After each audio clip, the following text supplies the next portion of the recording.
Those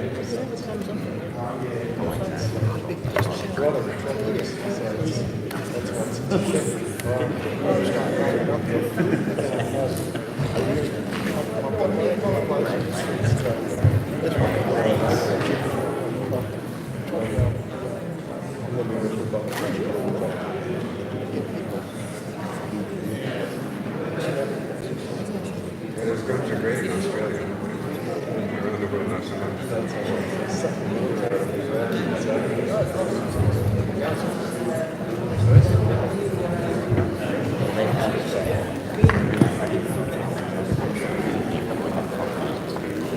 No, we don't do complete.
Good morning again, everybody. How are you? We've got a few more folks in. Just explaining that our dancers got a little lost and are running a little late, so we're just waiting for them to get ready. We normally commence our tribunal and they're ready to go. So, can I just let you know what we would love for you to do is scroll out to the little open foyer there, just on this level, and we'll watch the dancers, and then we'll follow the dancers back in here and we'll kick off the tribunal. Can I also let you know, today is being live streamed to a couple of community groups who are having events in Sydney and the Sunshine Coast and a few other places. So enjoy the day. Perhaps don't pick any bodily orifices that you don't want to be seen in public doing. There will be photographs taken, there will be audio recordings. If anyone has any objection, particularly any of our speakers, to being video recorded or audio recorded, please just let us know. It's all good. So for now, can I invite you to go outside? And Damien, can you just ask the dancers how to start until we all get there? Thank you, darling.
are extremely honoured to have a Liverpool government dancers opening our ceremony today. So thank you.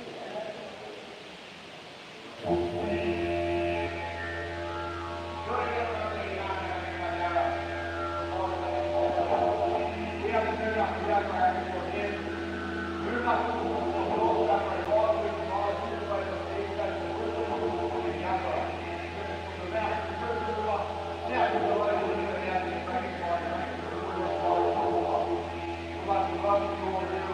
you.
Thank you, everyone. I hope you enjoyed that as much as I did.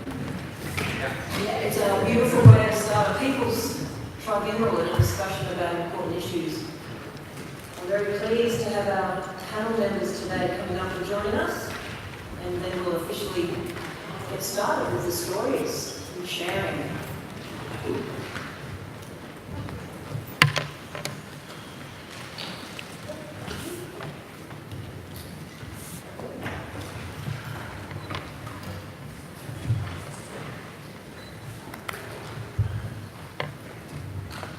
So I just would like to welcome you all here today. Thank you so much for coming out on a Saturday morning.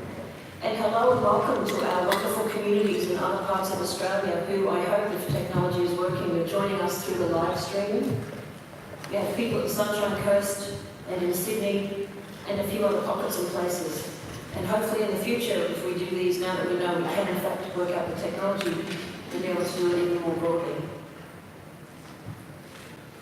So today I'm really pleased because what we've done is respond to a number of community people asking to come together and tell the story of what's been happening across our nation, some of the quiet and not so quiet levels of destruction of our natural world and people's communities. For those who don't know me, I'm Michelle Maloney. I'm the National Convener of the Australian Earth Laws Alliance, AILA, and as a group of lawyers and other folks very interested in ensuring that we ask questions of industrial societies, legal, economic and other systems. I'm very proud to offer this space for people to come together and to talk about issues that are really important to them, and most importantly to find solutions and work together for a better future. Our tribunal, the Australian People's Tribunal for Community and Nature's Rights, acknowledges the sovereignty of the First Nations peoples of the continent we now call Australia. We know that First Peoples' rights and obligations to country were never ceded by treaty or in any other way. And the tribunal proceedings acknowledge and respect First Nation people's laws and the ecologically sustainable custodianship that they shared across Australia for millennia.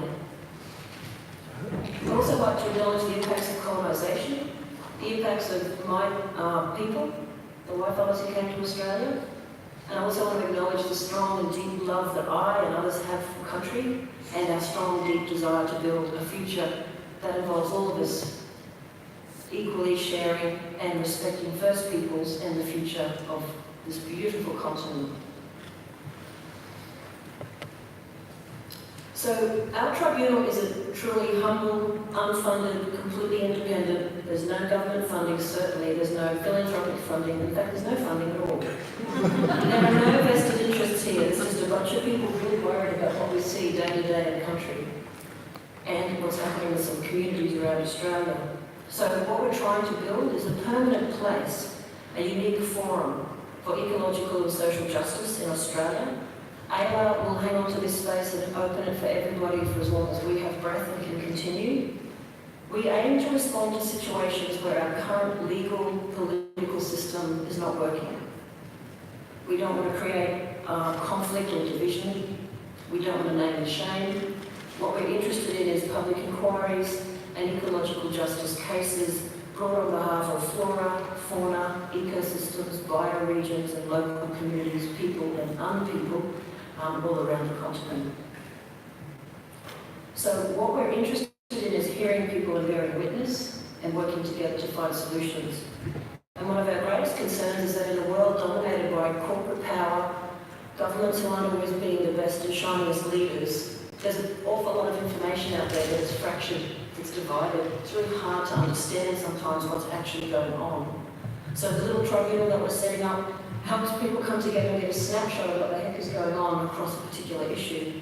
And so the issue that we're looking at today is the impact of industrial-scale agriculture on the living world, and that means people, plants, animals, and all of the life systems that support it.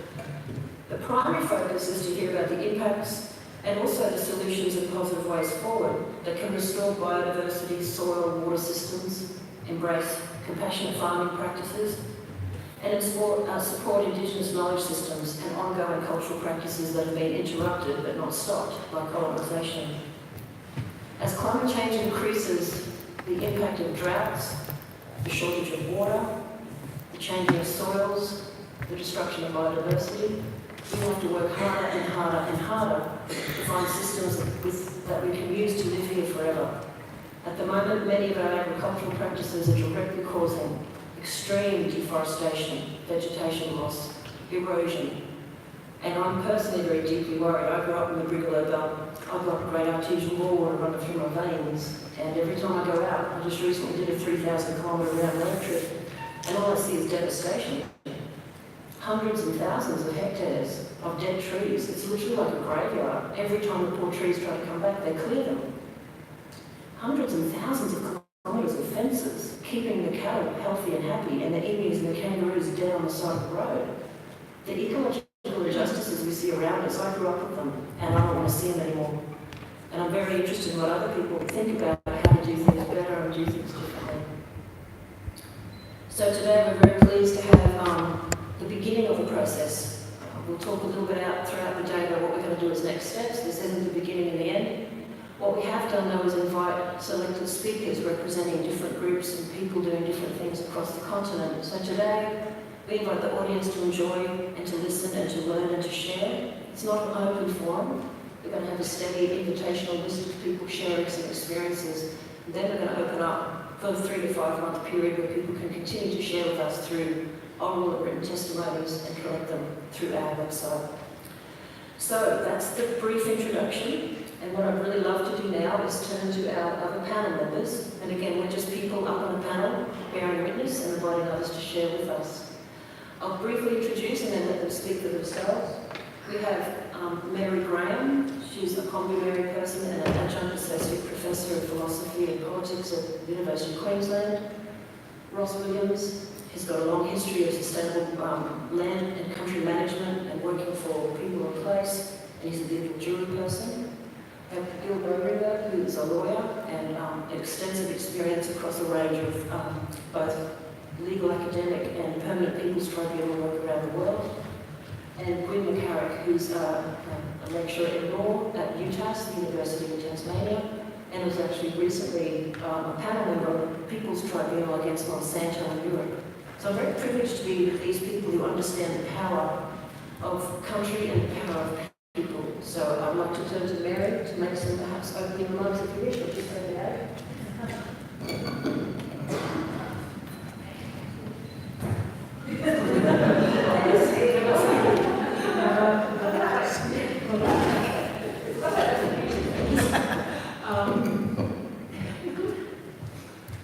Good morning.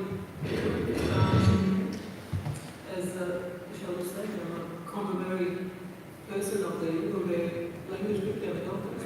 On my mother's side, she's a Waka person from the Bernard River district. I don't know if people know those areas.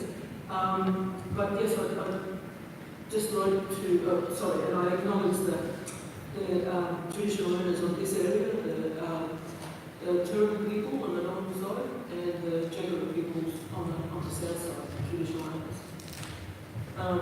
The main thing I wanted to say was that, following on from Michelle, is from our point of view, from an Aboriginal point of view, is the whole idea of the People's Court, the Tribunal, and also the whole movement of the environmental care fits in perfectly with our own notion of the laws of reciprocity and stewardship, or if you like, the law of obligation, because our own old ecological system is based on that, of our duties in our jurisdictional regions of looking after, directly looking after land, but also looking after the interests of ancestors, because it's the ancestors, their rules, their morality, their ways of doing things, of running the country basically. That's what we're following. But also it's about looking after the interests, the obligations we have towards the future generations. They sit side by side, the ancestors and future generations, and we're in the middle. All of us are in the middle. So we've got a lot of work to do, work to be carried out besides our own individual lives every day, just getting on, basically. So we're obliged, and it is, definitely, it's a system and a law of obligation, not of individualism, of individual rights and so on. So we're obliged to do this work of looking after the land. And that's the main thing that I want to say. I really like and respect Ayala and the whole idea of the People's Tribunal. Because that's, as things stand in the world today, that's about the only place you can do this. Apart from going to some revolutionary change and so on, and the problem with that, which we're going but the problem with the revolutionary ideal is that usually what gets replaced is exactly what they're before. So it's a bit hard, it's a bit difficult. Thank you so much, Mary. And Ross, did you want to say hello? Yeah, hello. Ross Williams, Bidwell Druid from the Channels and Bowen area. That's from my father's side and mother's side. I was quite straight from the islands of Berwick and Moon. I had a wonderful opportunity in terms of having both sides of culture. I'm a land listener. I hear speak continuously. I hear the earth and I hear the air. But that's a teaching that I've been brought up with. I spent a lot of time with a lot of elders and cut my teeth as a young person dealing with land and culture, if you like, and how to listen to the land and how to listen to those voices of the land and understanding what that means.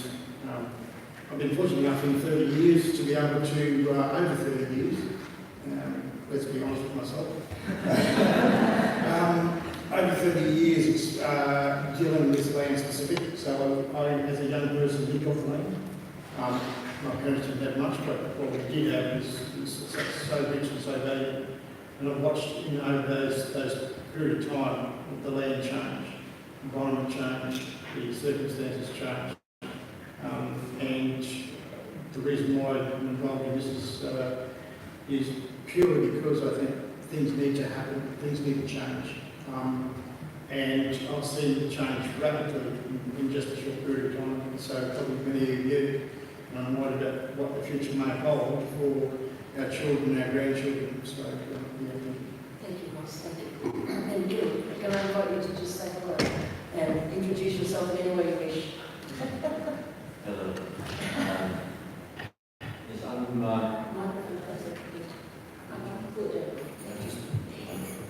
it's magic. Yes, I'm honorary senior research fellow and former dean at Macquarie University Law School. This would be my 12th People's Tribunal, and I must say that the last three I think prepared me well for today's proceeding. I was on the permanent People's Tribunal that looked at genocide in Myanmar, fracking across the globe, and human rights violations and crimes against humanity in the Philippines. I think today is really a wonderful symbolic occasion. Here we are talking about alternatives to the way in which the system we live in deals with agriculture, land, people, birds, the trees, the water, and this represents, I think, the way ahead. Burrowing in, hollowing out those repressive and exploitative relations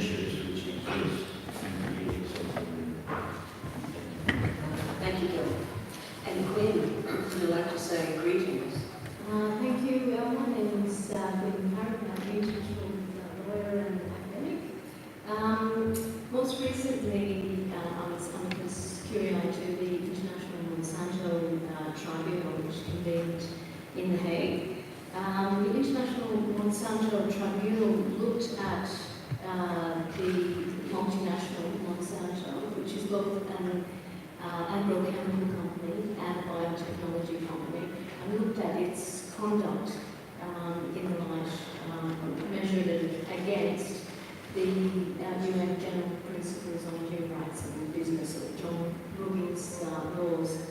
So I assisted the Untitled Tribunal in relation to the question of ecocide, understood to be the significant and durable destruction of an ecosystem or ecosystem service populations rely.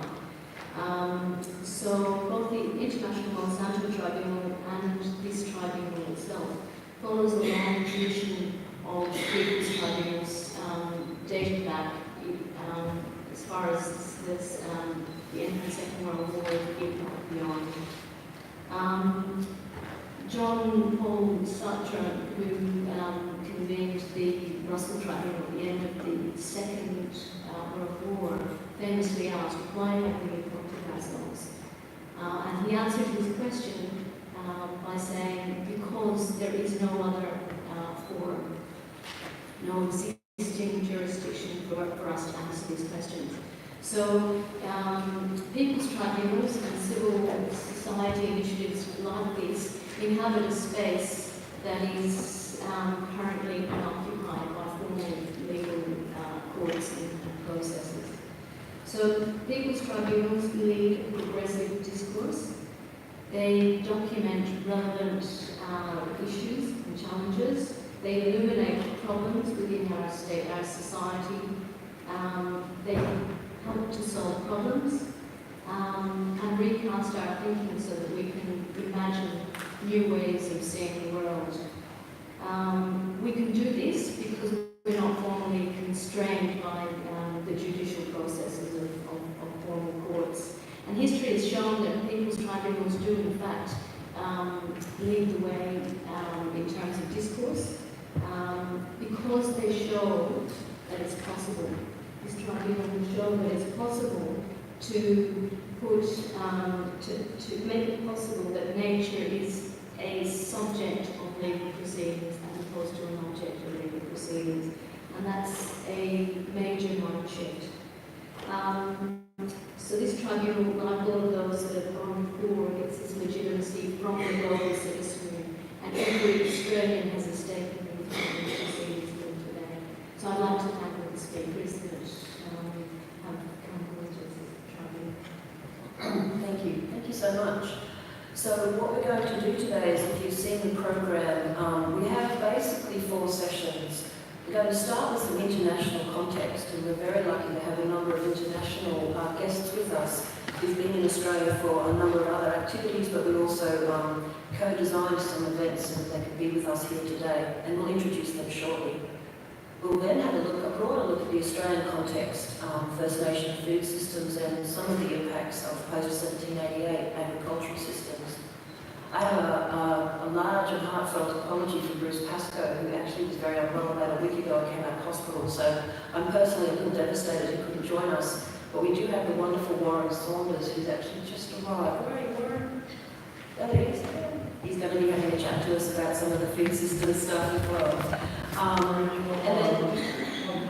Oh, you're Warren's on his way. That's my vision man, sorry. We've got the wonderful friend joining us as well. He's going to be the other session. Lovely.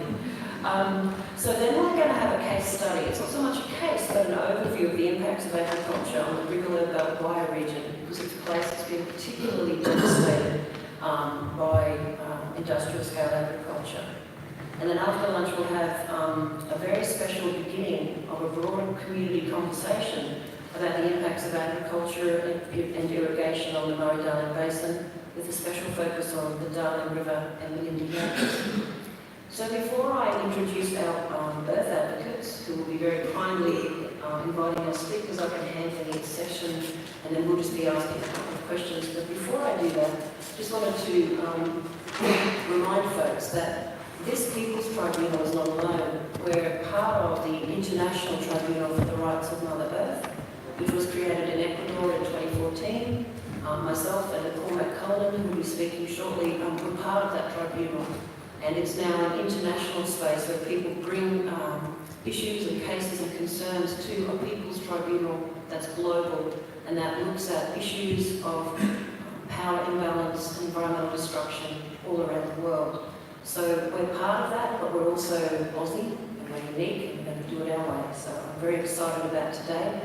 The only other thing is we do have some technical challenges. We've got a few folks joining us via Zoom, a couple of pre-recorded talks, and we're even going to try and grab Catherine McBride, who's very pregnant out on her farm, by phone sometime today in our discussion around the Darling River. So bear with us. As I often say, the wheels might fall off, but I have faith that with a group like this, we'll work together to put those wheels back on.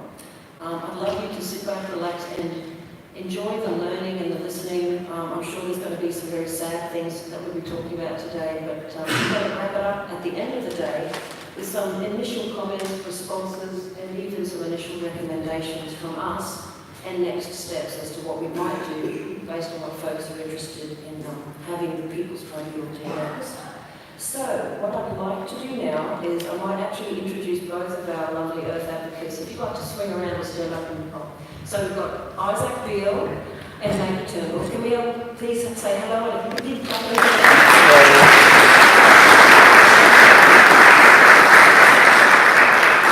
and Maggie are basically taking turns managing each session and inviting up speakers. So we're calling them our Earth advocates because we think the Earth represents both our people and the other living world. So thank you very much.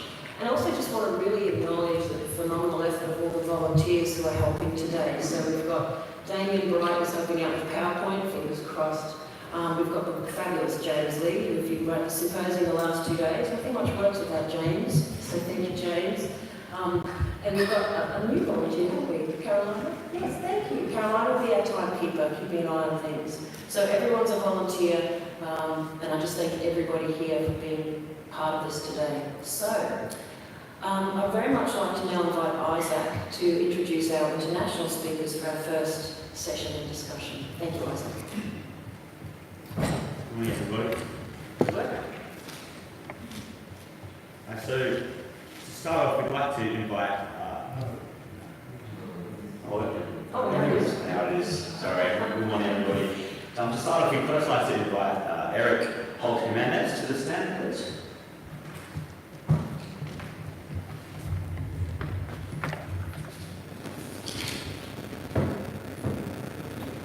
Morning, Eric. Initially, can you please just tell us your name and qualifications and where you're from? My name is Eric Holt-Jimenez. I'm the Executive Director of the Institute for Food and Development Policy, otherwise known as Food First, from Oakland, California. Thank you, Eric. Can you please tell us, Eric, from your experience, what has been the impact of industrial-scale agriculture globally? Thank you. First, I'd just like to thank this tribunal for the opportunity to present. There are many people who could provide the information that I'm going to share with you today. It's an honor and a challenge to be able to speak before you. We hear from the United Nations that 1 in 7 people are going hungry on the earth today. And we also hear that in order to meet the challenge of hunger, that we're going to have to double food production by 2050, when we have an estimated 10 billion people, if we're going to avoid mass starvation. And we also hear that the way to do this is going to be through an intensification of industrial agriculture, which is said to be the most efficient and highest producing form of agriculture on the planet. Food First has been looking at this issue of hunger and production for over 40 years. So I just want to say that 42 years ago, Frances Moore LePay wrote a book called Diet for a Small Planet. And in that book, she noticed there were 1 in 7 people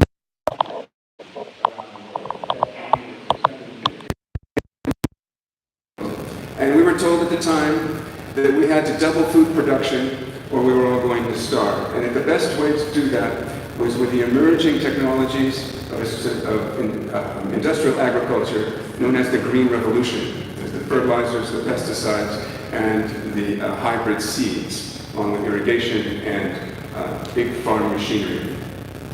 But when we looked into it, she saw that, in fact, yes, 1 in 7 people were going hungry, but that the world was producing 1.5 times more than enough food to feed every man, woman, and child on the planet.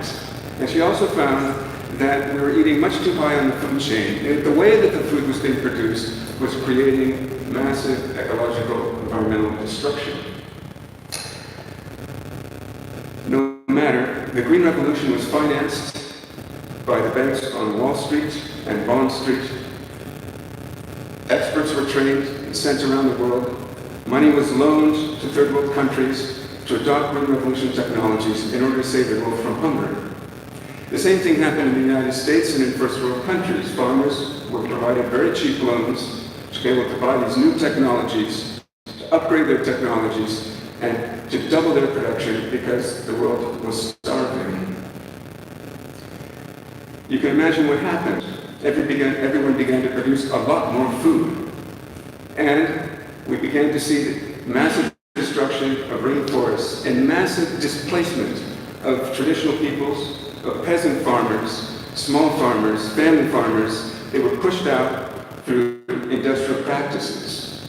Millions of farmers were driven off the land and into the ranks of the hungry. Because the fact is that people were not going hungry because there wasn't enough food. People were going hungry because they couldn't afford the food which was being produced. It's poverty that produces hunger, not scarcity. We haven't had scarcity in over half a century. So if we fast forward 50 years, what's been the result of the expansion of the Green Revolution and industrial agriculture? The Global South, which used to produce $11 billion in exports of food, now imports over $1 billion in food. They've become dependent upon the Global North for their food. The agrobiodiversity has been destroyed. Up to 75% of the diversity of our seeds and cultivars has been lost. Industrial agriculture today uses up 80% of the world's fresh water. And it produces, if you include the entire industrial food system, it produces up to 40% of the world's greenhouse gases. We have massive algal blooms and fish kills around the world. We have the contamination and the drawdown of ancient aquifers. And we have the displacement of millions upon millions of traditional peoples and peasant peoples around the world. So today, again, we have 1 person in 7 on this planet going hungry. And we're producing 1.5 times more than enough food to feed every man, woman, and child on the planet. So we've gotten nowhere. In fact, the Green Revolution and the proposed developments of agriculture to feed the burgeoning population today are simply more of the same. In other words, the new program is for sustainable intensification. It's really just about maintaining what is essentially a capitalist, industrious form of agriculture and tweaking it to make it a bit greener. This does nothing to alleviate the problems of displacement and does nothing to alleviate the problems of hunger, because it does nothing to alleviate the problem of poverty. The good news is that people have been pushing back for over half a century. Peasant communities, indigenous communities, women have been taking back the food system. And I want to especially note the role of women, because while industrial agriculture claims to feed the world, in fact, only about 25 to 30% of the world is fed through industrial agriculture. 70% of the world's population is fed by women, poor peasant women. Women feed the world, and women are the hungriest people in the world. Women and girls make up 70% of the world's hunger. Most of them are food producers. So, if we want to stop the environmental destruction from industrial agriculture, if we truly want to end hunger, we've got to end poverty, and we have to redistribute the resources, which are the food-producing resources, which are concentrating in the hands of the great monopolies, in which farms are getting bigger and bigger, and family farms are disappearing, and We have the sort of the mini farms which are not economically viable, in which people are locked into poverty even as they feed us. The social movements around the world, Via Campesina, the World March of Women, the indigenous movements for against climate change and for indigenous rights are coming together as we speak in order to ensure the rights of indigenous people, of rural people, roll back the Green Revolution, roll back the industrialization and capitalization of our food system to build sustainable, healthy, locally based food systems that can feed the world equitably. Thank you.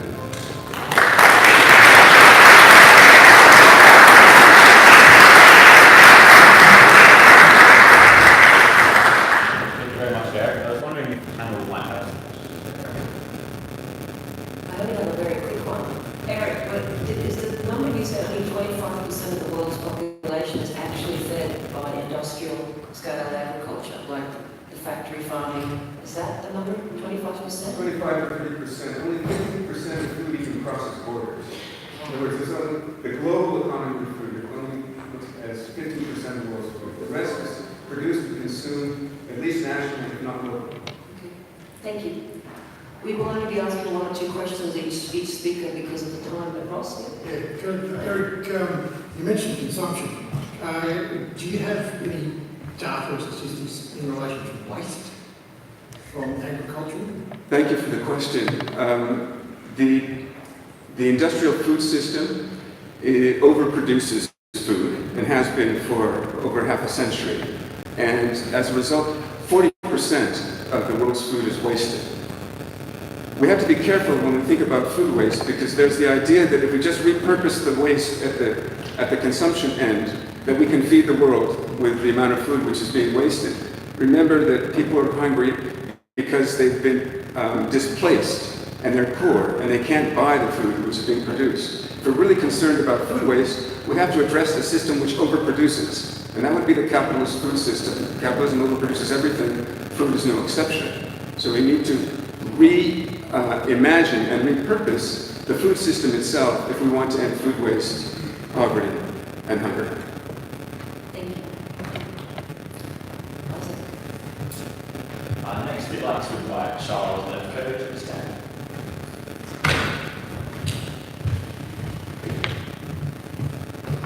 Morning, Charles. Good morning.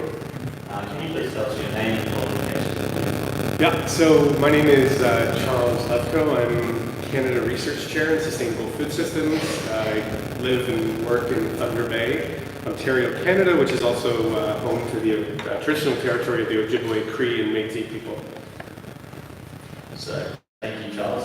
Can you please tell us your impact of industrial agriculture in Canada? Absolutely, yes. So I want to take my time now and focus a little bit on, again, some of the challenges, but also some of the opportunities and resistance that has been happening in Canada. I think there's a lot we could learn from Canada, from Australia, and other countries around the world. Okay, so just to set a quick bit of context, this is a map of Canada. It's obviously a big country, second largest country in the world. Highly urbanized, over 80% of the people living kind of on the southern border, down by the US. Also, Canada, one of the largest agricultural exporters in the world, very industrialized food system. Indigenous people have also inhabited Canada, the land which we now call Canada, for many centuries prior to European settlement. And this included not just permanent settlements, but also agriculture, complex social hierarchies, and trading networks. So notwithstanding some successes of the food system today, the food system is increasingly identified, as Eric Jimenez mentioned, as a contributor to many serious problems. And key here, as was mentioned, is that there is more than enough food to feed the world's population, which means the problems are not one of scarcity. And I think, just to, again, repeat what has already been said, we need to consider the ways that power permeates the food system, the ways that social, ecological, and economic inequity impacts who gets to eat, who does not get to eat, who's overfed, who's underfed, who gets compensated for selling, producing food, and harvesting food, and also at whose expense. And we know that inequity is both an impact of the dominant food system, but also a way to reinforce the existing food system. So let me just give you a few very quick examples. As was mentioned, hunger. Canada, one of the wealthiest countries in the world, over 4 million people, 1 in 8 households are living with food insecurity, not enough food, not enough healthy food. You can see in the north, primarily indigenous, food insecurity is as high as 50%. We know that poverty, as was mentioned, is mostly what is the result, what causes food security. As household income goes down, food insecurity goes up. But we also know that many structural forces in the food system lead to food insecurity, such as low wages, inadequate social assistance, climate change, and for Indigenous people, colonization, land dispossession, loss of autonomy and self-determination, and what has been termed a nutritional transition. And we know that also food insecurity has become chronic. It's no longer a temporary thing. Also, food system contributions to climate change. This report from GRAIN a few years back, an international think tank, identified that between 44 and 57% of the industrial food system, greenhouse gas emissions is a direct result of the industrial food system. This map or graph by an organization called Oxfam, done every few years. We know that about 10 corporations manufacture the majority of what we purchase in the market. In Canada, 3 corporations control about 78% of our consumer market. And the challenge here is that there is increasing corporate concentration leaves very little space and power for democracy, for people to have a say, people to have an active role in the food system. Decision-making tends to be relegated to market processes where people have become alienated from the production, harvesting, and consumption of their food. But there's, in response, many groups, many organizations, indigenous groups, people's movements have been increasingly coming together to voice opposition to this industrial food system, industrial agriculture. It's led to a proliferation of social action through many alternative food initiatives. Prior to the 1970s in Canada, much of this work was segmented into various sectors, primarily because it's a big country, there are different languages spoken, not much technology. But today we're seeing increasing collaboration among these networks, something I've been studying for the last 2 decades. Collectively, these networks have been called a food movement. I've been referring to these as a movement of movements, what has been called unity and diversity coming together. For many food movements, food has become an organizing principle that challenges existing power structures while also working towards, again, more healthy, ecologically sustainable systems. And many of these movements recognize that planetary and social problems are interconnected. They seek to transform our relationships with each other and with the natural world. So I want to just share four areas that I think are very promising examples of where we're seeing more and more opportunity for, again, a transformation of this industrial agriculture, industrial food system. So first, the idea of collaborative approaches. In his latest book, this sociologist Michael Carolyn, a book called No One Eats Alone, has argued that all of us are affected by other people through our vast food system, and we can no longer afford to ignore these human connections as we struggle with the dire problems of poverty, hunger, diet-related disease, toxic pesticides, depressed rural economies, and low-wage labor. And I think in my work, I've seen more and more that change begins with individuals, but has to include a sensitivity to difference and identification of common interests through collective benefits.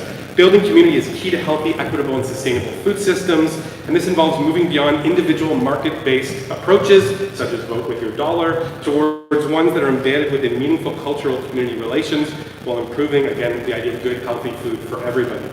So food can be, in this way, a deeper point of entry for political engagement. The example on the bottom, Food Secure Canada, a pan-Canadian network in Canada that brings together grassroots organizations, Indigenous people, movements from all over the country to have democratic debate around food policy and to build networks to advocate for broader systems change. The second area I see a lot of hope and promise in Canada is the idea of agroecology. For those who have heard the term food sovereignty, calling for the recognition of the right of people everywhere to define their own food systems and have more culturally appropriate food, more democracy in the food system. In farmers' fields, oceans, freshwater lakes, the global movement of food sovereignty uses agroecology, the science, practice, and movement around sustainable food systems. Agroecology blends scientific practice with the wisdom and ingenuity of farmers, indigenous people, traditional knowledge, and peasant communities. It aims to support local economies while also increasing biodiversity, resilience, sustainability, and social justice, really focusing on the unique conditions of place. The example on the right, Bauda Family Initiative for Canadian Seed Security, is a farmer-led movement of farmer-led research, what has been called campesino a campesino, or farmer-to-farmer movement, where farmers are growing seed, growing heritage seed, adapting it to the local context, using ecological methods. And as a result, very much challenging global corporations like Monsanto and the control of seed. The third area, I think there's a lot of excitement right now and hope, is in partnerships between settler and indigenous people. We cannot think about food or water without thinking about the land we're on, and in many cases the stolen land. When Europeans came to what is now referred to as North America in the 16th century, indigenous people were systematically uprooted from their homes through war, forced relocation, violence, and pushed into remote areas where they would not get in the way of colonialism and capitalism. Indigenous food sovereignty, however, is a growing movement that uses food as a tool for self-determination and resurgence. It involves a sacred responsibility to maintain relationships with land, plants, and animals, and the ability to determine and make decisions outside of the corporate industrial food system. The example I just want to share with you very briefly, in Thunder Bay, Ontario, we have what I think is one of the first Indigenous Food Policy Councils, an organization, a coalition of 22 Indigenous-led or Indigenous-serving organizations that address food issues and are coming together not just to share their challenges, but find real solutions and to lead the way for other groups in the region to think about how to address food system challenges.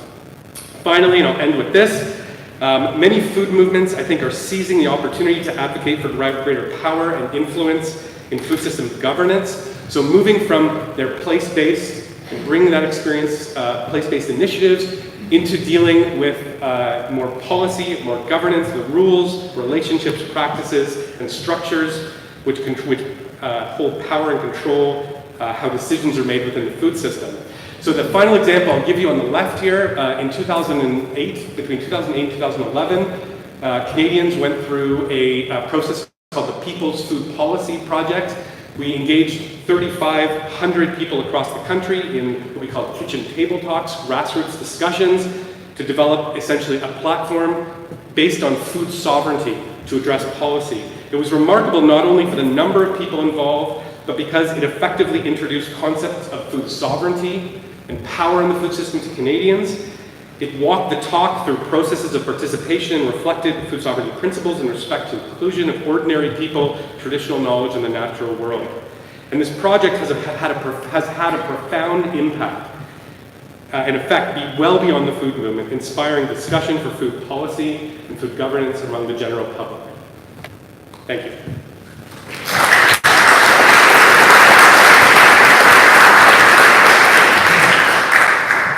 Thank you, Charles. Does the panel have any questions? I just have a Could I, we were talking about software revolution or revolution before, this sounds a bit like it, you know, on the individual group level. But I was wondering about, I don't know, the idea of, in China, for example, it's state, what do you call it, a civilizational state, you know, and democracy didn't help with lifting hundreds and hundreds of millions of people out of poverty. They just decided they wouldn't do it, you know. And it wouldn't have happened with democracy, not at all. There's too many powerful vested interests and so on. Is there any hope, do you think, for anything like that in the West? Because you know, it seems to me that it goes straight to the number of matter, you know, straight to it. There's, you know, so many people in poverty, at least in a good country, one big country, and they just simply do it, you know.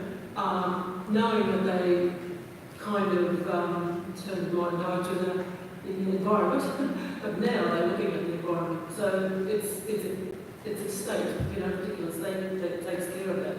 Do you think the whole structure would have to change in the West? Probably. What do you reckon?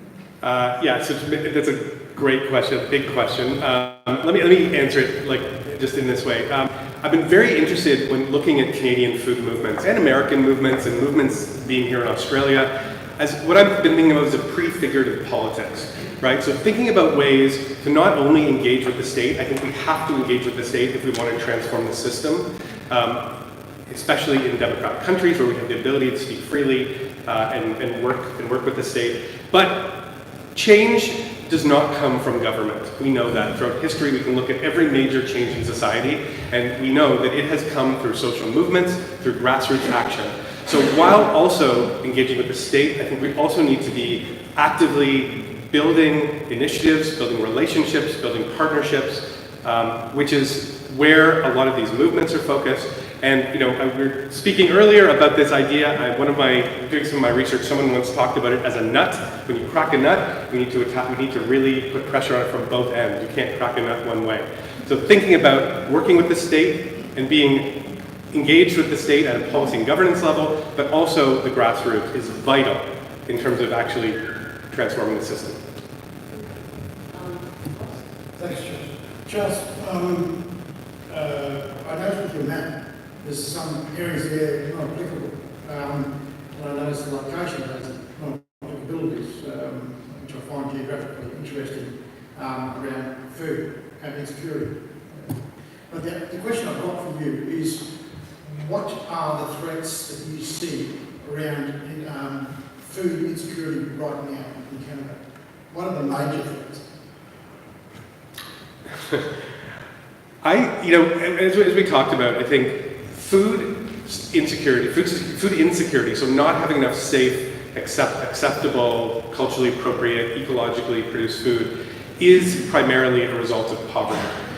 People not being able to afford the food that is available. So people who have money, there's lots of opportunities, lots of choice, or perceived choice at least in the grocery store, but we know that people who don't have money don't have food. And as I mentioned, I'll just repeat this again, I think especially when we look at places in the north, it is more than just poverty. Poverty is absolutely the core, but it is the way that societies have been structured, the way the industrial capitalist food system has taken over, in many ways it has become the dominant food system, not just in Canada, but everywhere. When traditionally and historically, people in the north, in the global north, or in northern Canada, they had access to their hunting grounds, their fishing grounds, they traded, they had agriculture in some cases, but through colonization, again, through this violent dispossession from land, through removal of sovereignty, people have been pushed onto small reserves. Through residential schools, through virtually a genocidal process, have lost their traditional knowledge and their ability to get food in ways that are essentially in ways that work with the environment and give them enough healthy food. So becoming dominant, becoming reliant on an industrial food system is essentially, and all the low wages and lower social security and austerity measures that come with it, that create poverty is what results in food insecurity, which is a symptom of a much bigger problem, as we've been talking about. And I don't have the pressure so much, can we just clarify again or restate that excellent mind map shows 10 corporations control food systems, man-made food. Across 7 years, yes. Around the whole globe. I just want to sit with that for a moment. I actually thought it was more. 10 corporations. So challenging corporate power has always been part of the agenda of Earth democracy, but it's particularly obvious in these large capitalist food systems. Thank you so much. Thank you. Thank you.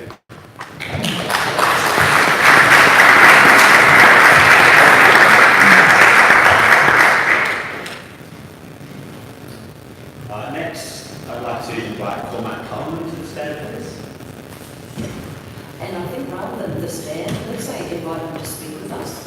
It just sounds like we're grilling them when we're not. And I meant to comment on the fact that we're in Banco Court not to be pretentious, but to bring the people into the legal system. In future, we'll be having people tribunals in town halls and under trees. But the one in Brisbane, it's fun to be here because we're reminding the legal system that we're watching it. Thank you.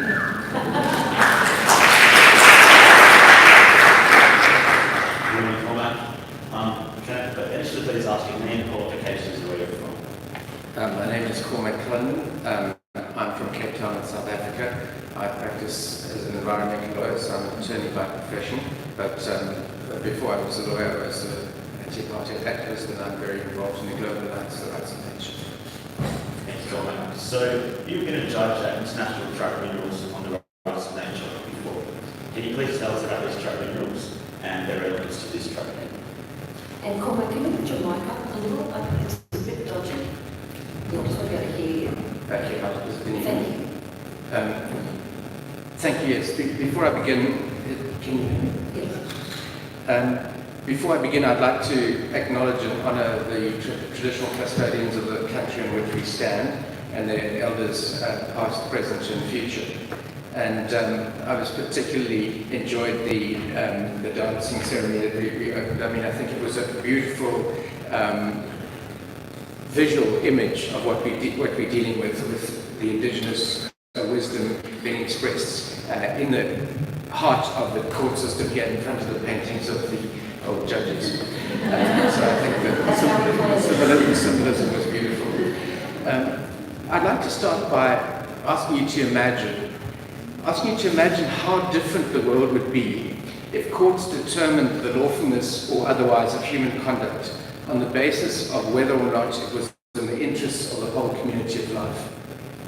If decisions were made by earth tribunals of respected and wise people, which drew on the wisdom of humanity as a whole, traditional wisdom as well as scientific knowledge, etc., and which explicitly sought to respect the laws of nature and country, would that not be a vast improvement on what we have today? And this is really what the International Rights of Nature Tribunal is about, and I think this tribunal too. So to tell you a little bit of background about the International Tribunal, the story starts to some extent in April 2010, when a People's World Conference on Climate Change and the Rights of Mother Earth was convened in Cochabamba in Bolivia. And out of that conference, which was attended by some 32,000 people, we got the Universal Declaration of the Rights of Mother Earth, which was an expression of fundamental rights, and particularly the duties of humanity to respect the rights of nature. And then it was intended is intended to be a companion piece to the Universal Declaration of Human Rights, which, if you like, is a species-specific articulation of rights and duties. And out of that conference came a call for a global people's movement for Mother Earth. And in response to that call, one of the responses was the formation of the Global Alliance for the Rights of Nature. And in early 2014, the Global Alliance was due to meet in Quito in Ecuador. And Alberto Acosta, one of the members, and also the former president of the Constitutional Assembly in Ecuador, which drafted the Constitution of Ecuador, which includes the rights of nature, suggested that we consider establishing a tribunal inspired by the Russell Tribunal, which was the International War Crimes Tribunal established in 1966 by the British philosopher Bertrand Russell and hosted by Jean-Paul Sartre, the French philosopher, as a way of bringing to public attention the ethical violations being committed in connection with the Vietnam War. And we, in a relatively short space of time, we established, set up the first hearing in Quito of the International Rights of Nature Tribunal. We subsequently have had meetings in Lima, in Paris, and in Bonn last year. And at the beginning, we were not terribly clear about the exact form of the tribunal. To some extent, it was seen as an event, as theatre, an opportunity in which people and communities could come and tell their stories on a public forum, particularly before an international audience, and have their day in court, as it were.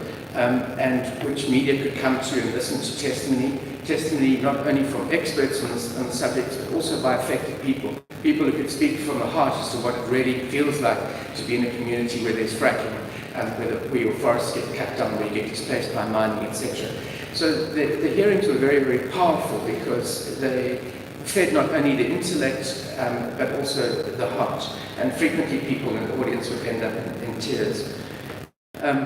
But over time we decided that what we needed to do is formalize this and make these tribunals real people's tribunals. So when we met in Paris, we formalized the establishment of the tribunal by the signing of the People's Convention, which was effectively the equivalent of an international treaty signed by governments, and we adopted statutes, etc. So in many ways there are similarities with the 1979 Permanent People's Tribunal in the sense that we draw legitimacy from the will of the people internationally.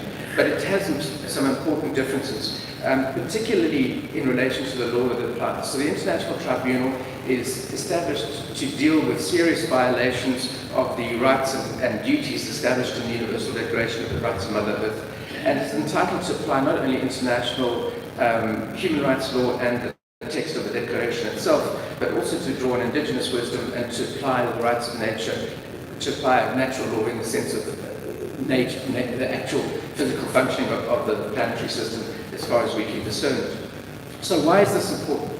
Firstly, it's establishing new norms of acceptable behavior. It's a norm establishing institution, which I think is very, very important. Secondly, I personally believe it's a very important prototype. Those of you who've heard me speak before the last 2 days know that I'm fond of the quote from Buckminster Fuller, which says, "You never change things by fighting against the existing reality. To change something, build a model that makes the old model obsolete." And right here and now, this is an example of building a new model. We are establishing a prototype and using this prototype to develop our thinking, to improve our understanding of Earth jurisprudence, to show that the philosophies and ideas are capable of practical application, and most importantly, that the results that are produced are superior to the results that are produced by conventional court systems, if you can even access them. So the other very important aspect of this is that the tribunal has always applied a restorative justice approach rather than a punitive approach, as with many indigenous systems. So that means that the judgments not only identify who must be accountable for the violations, but they also say what must be done in order to restore the harm that is done.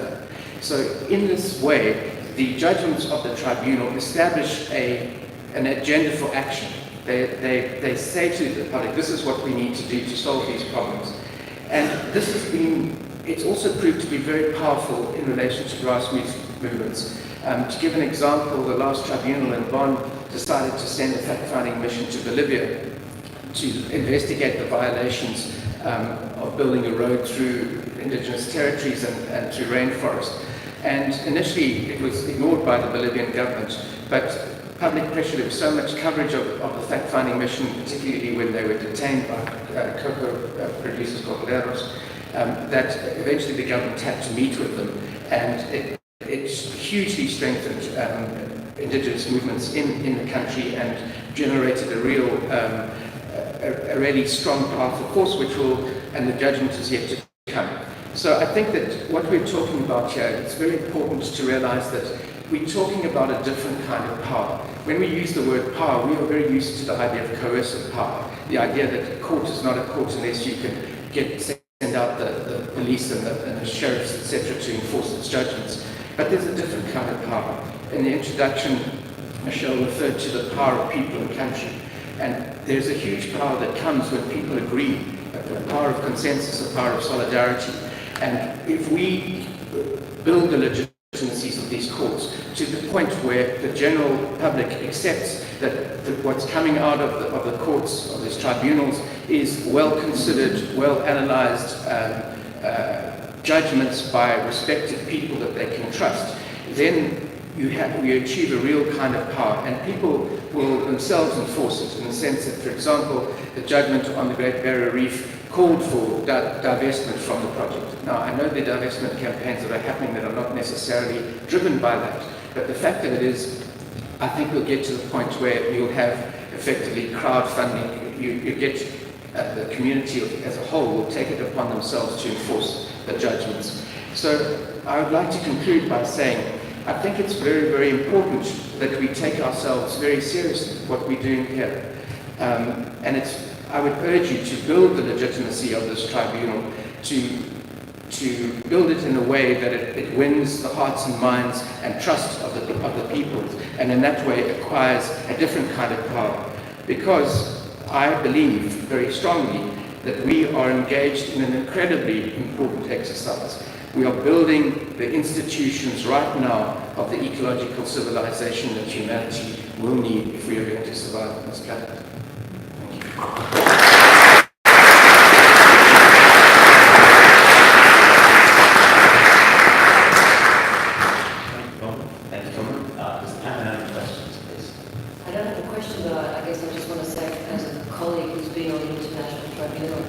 Really great to have you here and to confirm our connection to the international network of amazing people battling it out for social and ecological justice around the world. And Cormac and myself and a couple of others put together the Great Barrier Reef case, and it was heard in Ecuador at the first International Rights of Nature Tribunal, simply to tell the story of what was going on. And there's now a written judgment from that tribunal articulating some of the rights of the Great Barrier Reef. So it's a real privilege to have Cormac with us and to share his insights into our work here. So thank you, Cormac.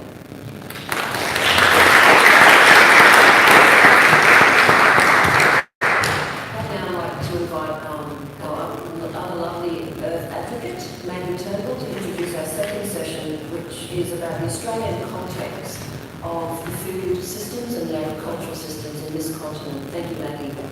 I would now like to invite Warren Saunders to come and speak with us. And thank you for coming in, Warren. Everyone say hooray for Warren. He's literally just got off the plane and arrived, so I was going to rearrange the order of our speakers, but thank you so much for being with us in this first session and our third session today. Thank you very much. It's a pleasure to be here. Could you please tell us your name and where you're from? Yeah, my name's Warren Saunders. I'm a Gungari man from Mitchell, the Maranoa district. But I work around Australia, so I get a lot of contact with a lot of other tribes. I live in Canberra at the moment. And I'd like to thank the traditional owners here, the Yagara, I've got to write this down, the Jagera and the Turrbal, and pay my respects to their elders, past and present. And I'd also like to give my thanks to, obviously, there's a lot of elders in the room here today as well, and I'd like to thank them as well for their contributions, no doubt, to their family and community. So, and thank you all for the work that you've done, no doubt, towards this great cause. Warren, could you please tell us a little bit about First Peoples food systems before colonisation? Yes, certainly can. I've only got about 2 minutes, haven't I? So I could go for ages. That's sort of my pet topic. More in the future, so the 10 minutes for I love bush tucker, I love going bushwalking. I joined the army years ago. I was born in Mitchell and went to school in Roma and Toowoomba, and I've always been bushwalking, going out, used to go shooting and grey fishing. Then I joined the army thinking I was going to get paid for bushwalking. Unfortunately, we crawled most of the time, the sergeants yelling at us. So I didn't last very long in the army, wasn't really the army type. But I was there for a while, and I got my science degree there, which was good in geography, so I did a lot of anthropology and land transport, settlement patterns and that sort of thing. But since then, I was in the Environment Department for a while, National Botanic Gardens and National Parks and Wildlife Service. But now I'm self-employed. I've got a landscaping business. I'm a dirt coverer, basically specialising in native plants, plant detective. So we've got to go out and collect seeds, grow the plants, and then we get back out there, subdivisions, wetlands and ponds. Could be just somebody's house. We do trim hedges as well. But their big jobs are wetlands and forests and saltbush crops and agroforestry things that we get involved with. I think we've done up to 15 million plants now and many tonnes of seed. So my work is my hobby and my tradition gone crazy. I love going bush. and now I get paid for collecting bush tucker and things like that. So I've organised that quite well. So I'm a botanist and a horticulturist these days mostly. But I'll get back on the topic, Aboriginal food systems. I suppose I do collect a lot of these foods myself and use them in my cooking at home. But I'd like to pay a bit of tribute to the work done by Bruce Pascoe, who's recently got a book called Dark Emu, that you should get, which talks a lot about Indigenous culture and food and agriculture, and I'll touch on that. There's also quite a good book, The Greatest Estate, or The Biggest Estate. I can't remember who wrote it, might have been a few people. Wasn't that Gammage? Yeah, Bill Gammage, thank you. So that's quite a big book, but it goes on with similar sort of things, talking about pre-colonisation and the Aborigines and their agriculture. But it's quite an arguable that the hottest civilisation 20,000 years ago, before the pyramids and all those places, may have been in Australia around Lake Mungo, because the people out there were already practising sciences like agriculture, botany, and taxonomy of animals, and anatomy, how to dissect those animals and how they worked. They were looking at the stars. There was already astronomy, and lines and circles and shapes, and then drawing those on the ground. So maps and cartography. A lot of these sciences were thought of a long time ago, when people in Europe were probably not quite as advanced, perhaps, arguably. Might be people who agree or disagree with me on that. But yeah, they did have a civilisation go a long time ago, and importantly, politics. They were, the ancestors were very strong into organising themselves, totems and spirits and tribes and land and boundaries and access, and all sorts of rules, and they still exist. So the idea of committees and voting and those sort of things were done a long, long time ago. Even the concept of God and angels. I don't know if you've heard of Wanjians. They're like spirit people with halos around their heads. And Aborigines were thinking of spirits and things a long, long time ago, and trying to come to grips with what's out there in a higher purpose. I'm talking too fast, am I? No, you're doing great, Warren. Go back to my thing. And then after that, we began many of the world's first arts and crafts, making tools and spears and boomerangs. And they're quite advanced sort of bits of gear, really. The spears have got hooks on them that throw them off further. They've got boomerangs which come back. So they're quite advanced. Would have been quite a formidable force, and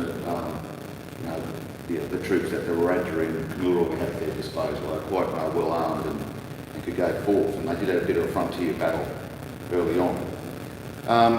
But with our look on the land and agriculture, we believe in looking after the land, and you're a part of the land.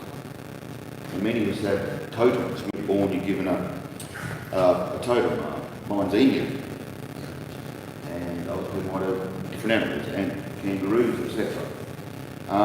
That means that you are supposed to look after that animal. So if there's other people in the tribe destroying the kangaroos or being cruel when they're killing kangaroos, you stick up for the kangaroo.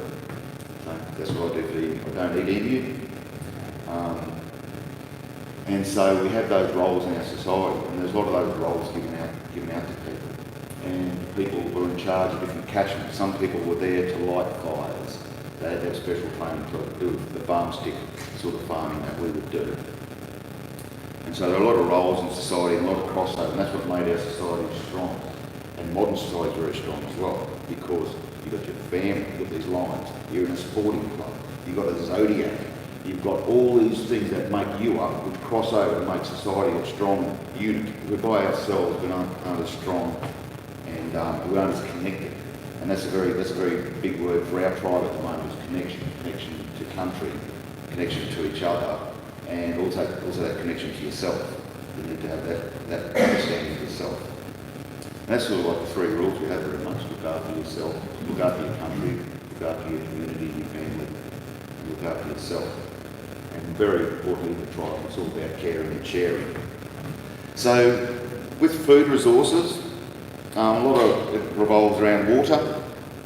There's a lot of wetland foods, fishes and yabbies and mussels, reeds and water chestnuts and things you pull out. All those things are edible. Most grasses and wetland plants, Cyperaceae and Poaceae plants are edible in different parts.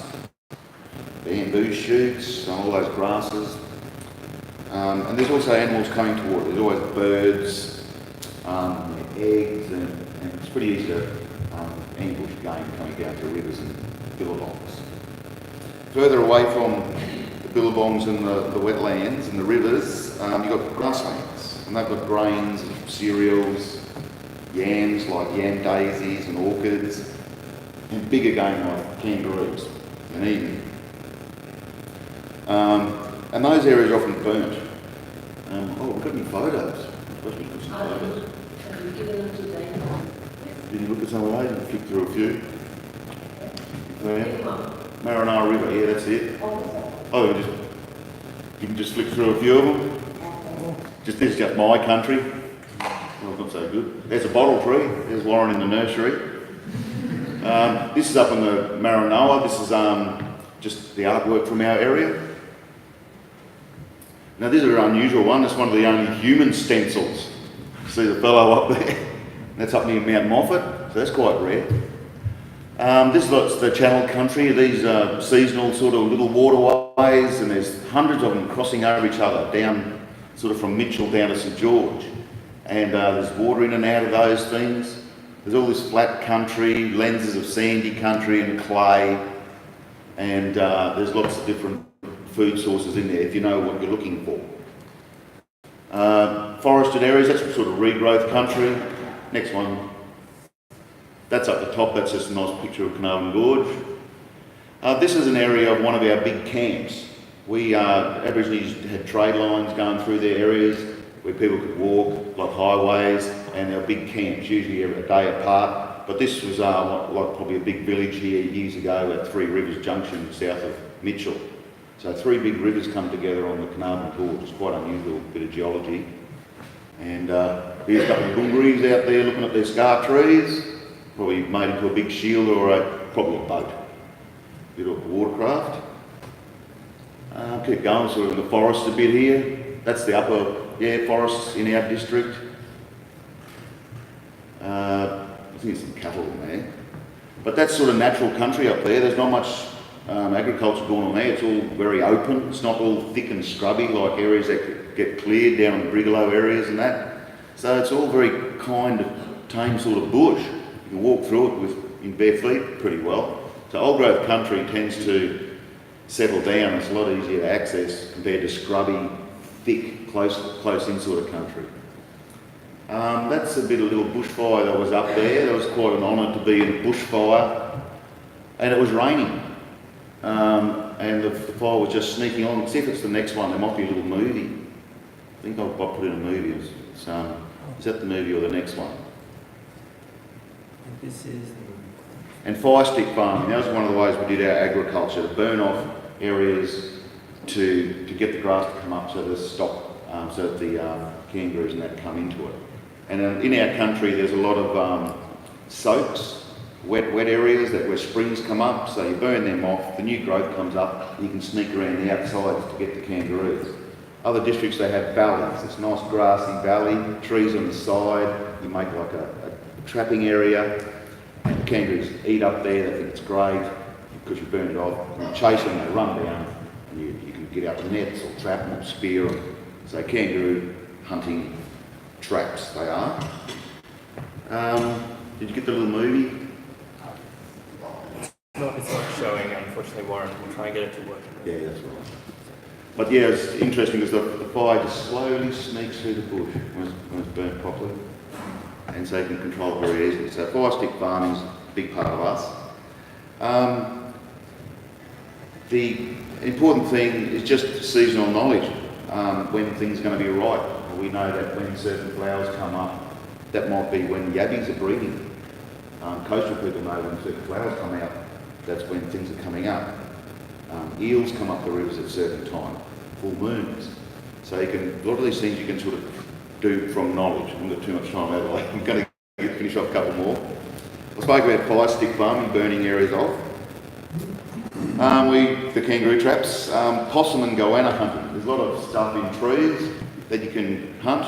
And what you do is you make a little hollow hole in the bottom of the tree, and And we had lots of these around our district, and you go over and you light a fire in there and possums come out, especially if there's some teenage possums, let the adults live and catch them in bags as they come out, or the iguanas come out, or birds might fly out. So you can put little holes into these trees and train all the possums in the area to use the hole. They love it, the adults love it, but you end up taking the babies. So using trees to collect things. There's honey up in those trees as well. We also moved lots of plants and cuttings around. So things like quandongs, boab tree, bottle trees even, around camps, they got dug up and might be transplanted somewhere else. Some spreading seed, wattle seed, if you want to move it into an area. So there was a spreading of seed. Bunya nuts, bunya trees might have been planted on occasion, don't know for sure, but things like that. Macadamia nuts, they're pretty famous crops overseas now. Tea trees are a big crop too overseas. So medicines and things like that, all the oils from the eucalypts and myrtles and rutaceae sort of plants. And then the fish traps in the rivers. There's big ones at Bororona, and apparently the ones at Bororona are the oldest constructed human things known. So way before the pyramids, out at Bororona, they were constructing fish traps and organising themselves to do all these sort of quite complicated things. So there's a lot of Aboriginal science going a long way back. And then with our grain and that, we used to collect the grain and put it into silos. We had big dishes and things, we'd bury things, silage and sort of stuff. So Aboriginal agriculture and trading was quite organised. We did trade tools across each other and different seeds and plants and animals, and most importantly, knowledge. And that's the good thing about today. It's all about knowledge. The more knowledge you get, the better your life is, I think. Any questions? Excellent. Thank you. Far. I just want to say thank you.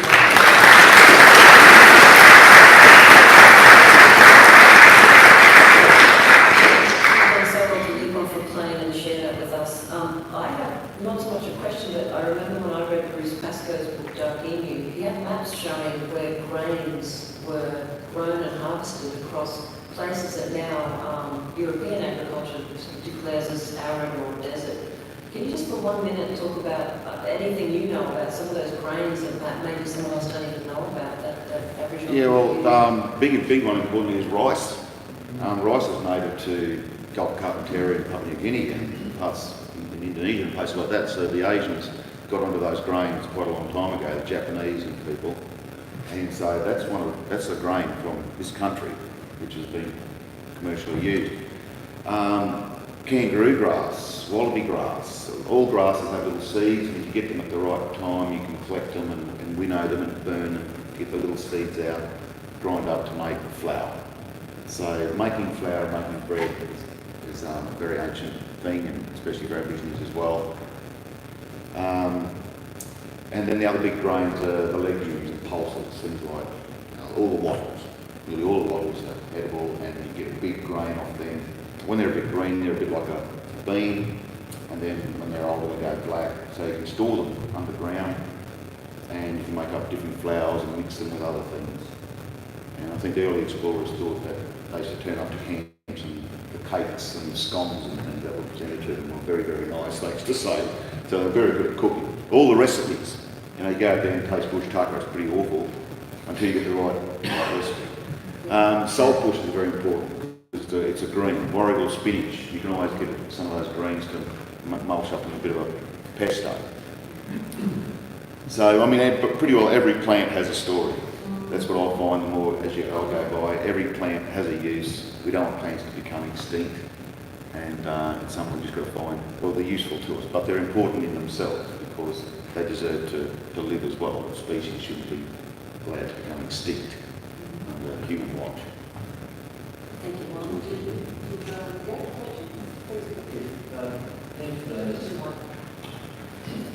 Thanks for that, Warren. Just before lunch, I'm getting hungry already. I was wondering, what would be the size of one of the communities that would be doing this food gathering and so forth? And also, was there any exchange between communities? Yes, definitely is. You normally hang around your rivers and your billabongs because, especially the women, you've got to wash babies and wash stuff and do things. So usually we're around billabongs, around the rivers, but then we go on sorties away to other little areas of food resources that may be seasonal or something. And the men are often ranging off further, looking for bigger game and staying out of trouble in general, trying the population control.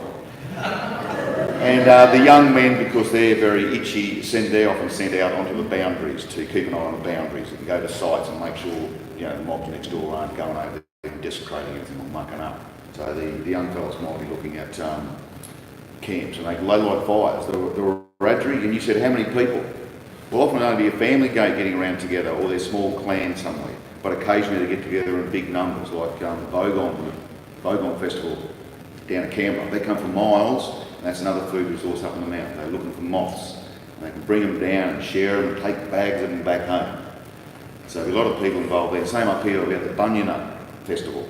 And so people would come up here, and there'd be lots of them collecting, or certain people that own trees, I believe. So you had to sort of behave yourself in that. You were guests. Everybody not allowed to fight there, so you could meet people, maybe talk to tribes that you were arguing with to organise things. So they could come together in big numbers, and especially mobs like the Wiradjuri, the United States of the Wiradjuri. They were organised. They had army, they had sentries, they had lookout points. They could send messages across the district through these hills with their fires and their runners running around the district.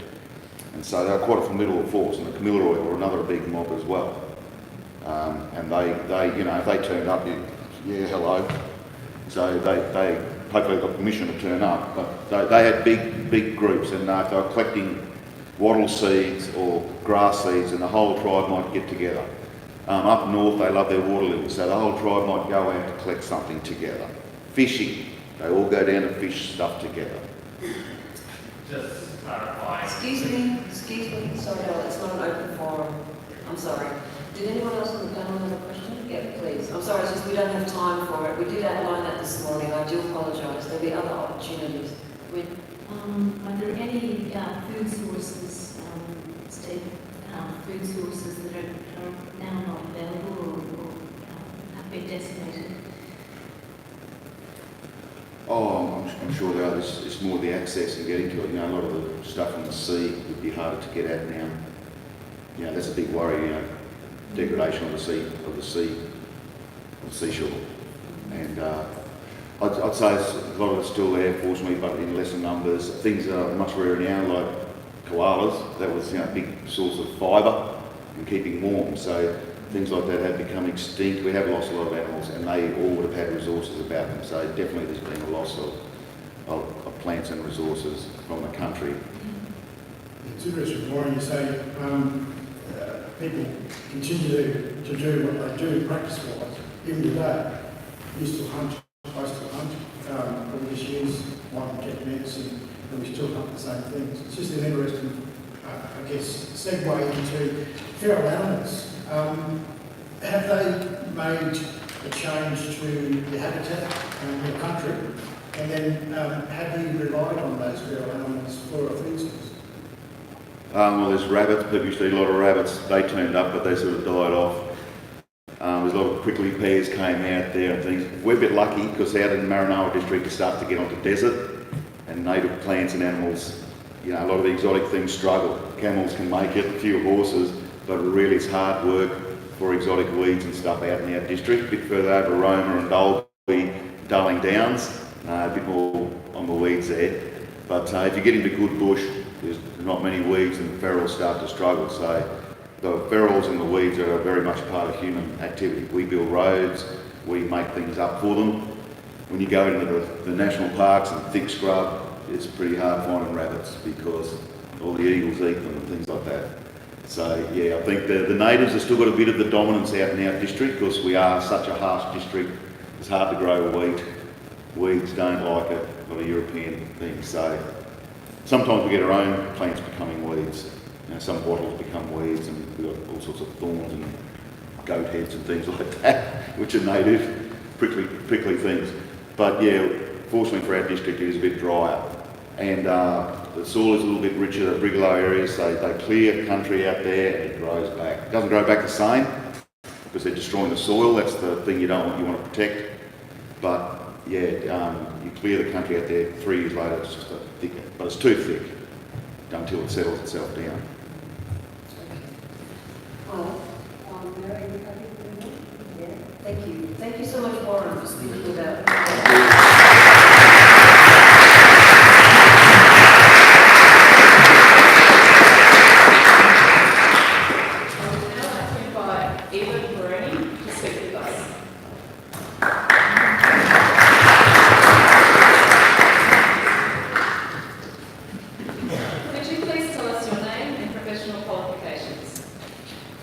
My name is Eva Caproni. I am an independent researcher and writer, and I focus on food and agricultural systems and politics. From your experience, could you please talk about the current state of agriculture and its impact on land and natural resources? Yes, so first I'd like to just preface this conversation by saying that in Australia, most environmental information relating to agriculture is fragmented and very difficult to access. It continues to be collected by individual and community land managers, public and private agencies, and primarily through short-term projects. So a lot of this data is rarely made available in information systems for others to use. And while there have been significant investments in building the infrastructure and capacity to facilitate the sharing of this environmental data, there really also needs to be a valuing of different forms of knowledge, knowledge that may not be generated through the scientific method, but is rather a collection of the lived-in experiences and the experiential knowledge of different land users and Indigenous peoples. So what we do know is that the combined impacts of land and water use for agricultural production in this country have been substantial. For example, the removal of native vegetation and the introduction of exotic species have contributed to the extinction and decline of many species of Australian wildlife. The construction of dams and diversion of water from rivers has greatly altered water flows. It reduces the amount of water flowing down rivers and has changed the times of peak flows. And there has been a deterioration of soil and water quality in many areas. So just taking a look at some of current agricultural pressures on land and natural resources, almost 2/3 of land in Australia has been modified for agricultural and other uses, and primarily the grazing of natural vegetation. Livestock grazing accounts for 82% of the area of land used in agriculture, more than 1/3 of which is in Queensland. Environmental issues associated with sheep and cattle grazing include habitat loss, surface soil loss, salinity, and soil and water degradation. Recent evidence supports an association between grazing by introduced herbivores such as cattle, horses, donkeys, and buffalo, and the magnitude of small mammal decline. Continuous dryland cropping increases nutrient runoff from fertilisers and pesticides and causes soil erosion, and can contribute to rising water tables. Irrigated agriculture also contributes to rising salinity levels in the soil, with runoff of sediments, nutrients, and pesticides. Industrial plantations, or production forestry, are typically made up of single species, often exotic to the region. They have a range of impacts on the environment, from altering local biodiversity to changing soil chemistry to increasing erosion during harvesting and planting. Generally, the more extensive native forest production estates available for commercial wood production rely on the selective harvest of a few target species. And they may interrupt ecosystem processes critical to some animal species, such as large nesting hollows for some birds and marsupials, or habitat for wood-boring invertebrates and their larvae. Livestock production is a dominant land use in the extensive land use zone of Australia. It is considered a major contributing factor to the decline of 8 threatened mammal species and a significant pressure on a further 8 near-threatened species. Recent evidence supports an association between grazing by introduced herbivores, as I mentioned before, and the magnitude of small mammal decline. Small mammal populations in northern Australia have been shown to increase rapidly in diversity and abundance following destocking of grazing animals. The most extensive direct human pressure on the seabed in Australia is demersal trawling for fishes, prawns and scallops by commercial fisheries. Worldwide, it is commonly understood that trawl gear has substantial direct impacts on seabed habitats, with most concerns surrounding impacts on delicate, long-lived structure-forming biota like the Great Barrier Reef that may be easily damaged and slow to recover. So this is probably very difficult to read, but it is a graph of land use here in Australia. And you can see that as we go down the table, the majority of it is for agriculture, with only the last three for residential reasons. So just talking a little bit on agriculture and the impacts on land and soil. Australian soils are typically older, they're more deeply weathered, and they're less fertile than those of North America and Europe. As a result, many of the land degradation and soil management issues stem from attempts to apply European farming methods, crop varieties and livestock breeds to distinctly Australian soils, landscapes and climates. While there are still areas of highly fertile soil, a significant proportion of both cropland and improved pasture is affected by soil acidification, salinisation, erosion, nutrient imbalance, structural decline, loss of organic matter and consequently carbon, and other forms of degradation. So looking at diversified agroecological systems as an alternative to this industrial mode of agriculture in Australia, agriculture designed according to whole systems agroecological principles can contribute to creating more sustainable and resilient farming systems that regenerate or give back to rather than extract or take from the environment. The science of agroecology, which is defined as the application of ecological concepts and principles to the design and management of sustainable agroecosystems, provides a framework to help build the healthy agricultural systems that we need for the future. Agroecology is based on principles that support local and regional production, also with upholding a respectful dialogue with the local and Indigenous environmental knowledge, the interrelatedness of all agroecosystem components, including plant, animal, nutrient and human life. An area used for agricultural production, like a field, is seen as a complex system in which ecological processes found under natural conditions should also occur. So things like nutrient cycling, predator-prey interactions, competition and symbiosis. The goal is to design an agroecosystem that mimics the structure and function of local natural ecosystems. That is a system with high species diversity and biologically active soil, one that promotes natural pest control, nutrient recycling, and high soil cover to prevent resource losses. There is growing evidence that these systems keep carbon in the ground, support and enhance biodiversity, rebuild soil fertility, and sustain yields over time, providing a basis for both ecological restoration and secure farm livelihoods.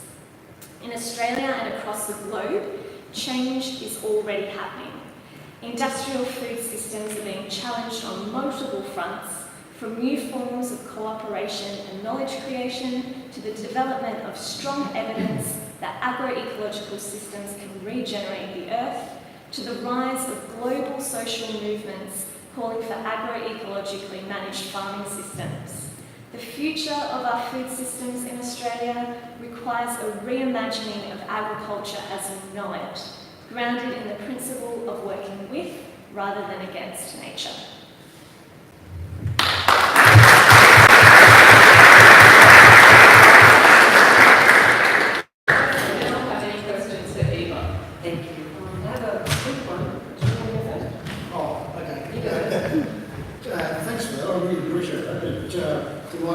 I've got one question.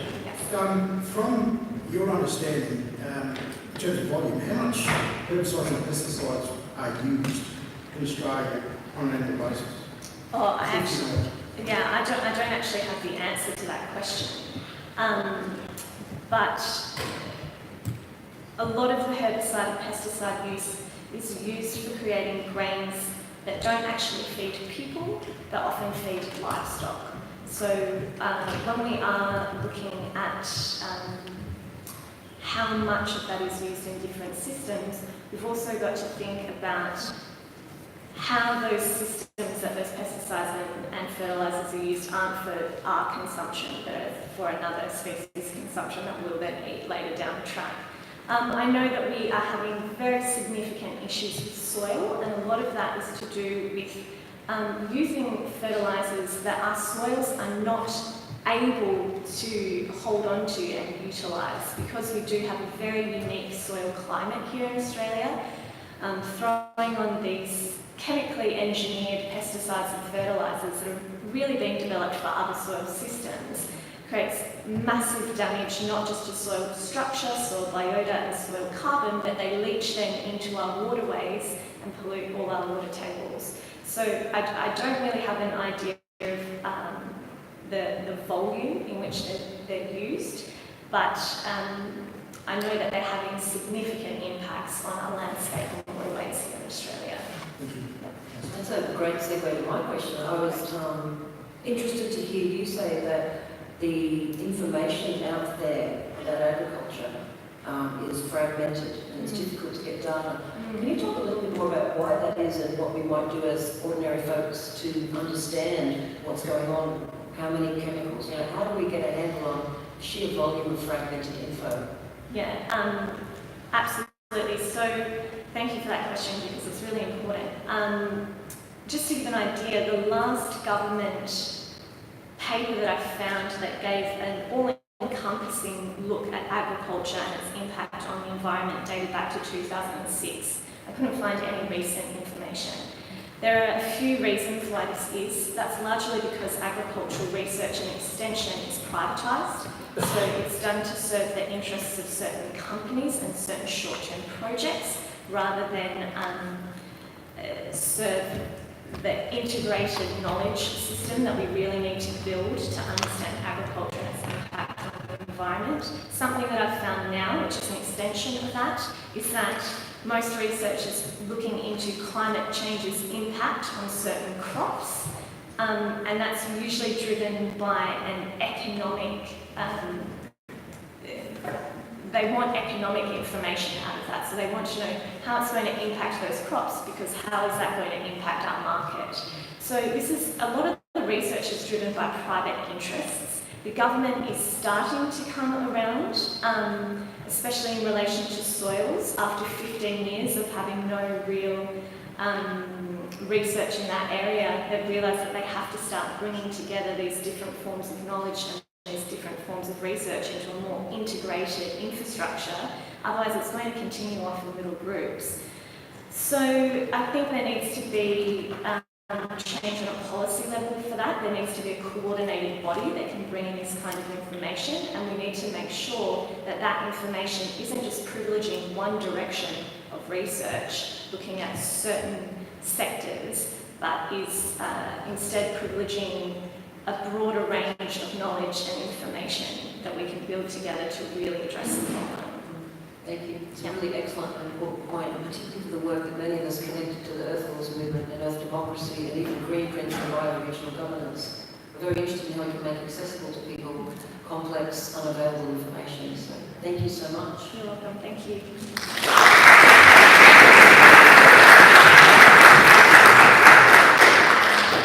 We're running a little behind time because we started a bit later, but if you can hang on, we've got a video by Charlie Massey and then two other wonderful speakers, and then we'll break. So hang in there, folks.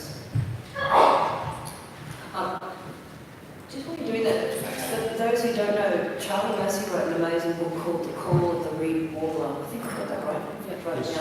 He really wanted to be with us too, but I pre-recorded his statement earlier this week. So if you haven't read his book, please do. He's a fifth-generation farmer, and his story is quite incredible about how he became aware of what the agricultural practices were doing. Schools with farming and society, which is very much a holistic approach Don't think that's to the beginning. the environment. So, What is it? You guys are doing a great job. Technology is so frightening. I'm so glad they're here.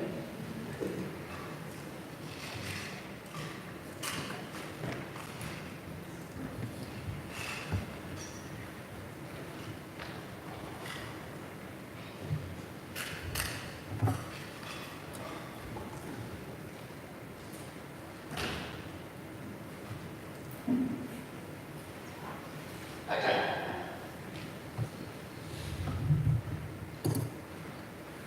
Thank you for joining us today. Can you please tell us your name and your qualifications to join us today at this tribunal?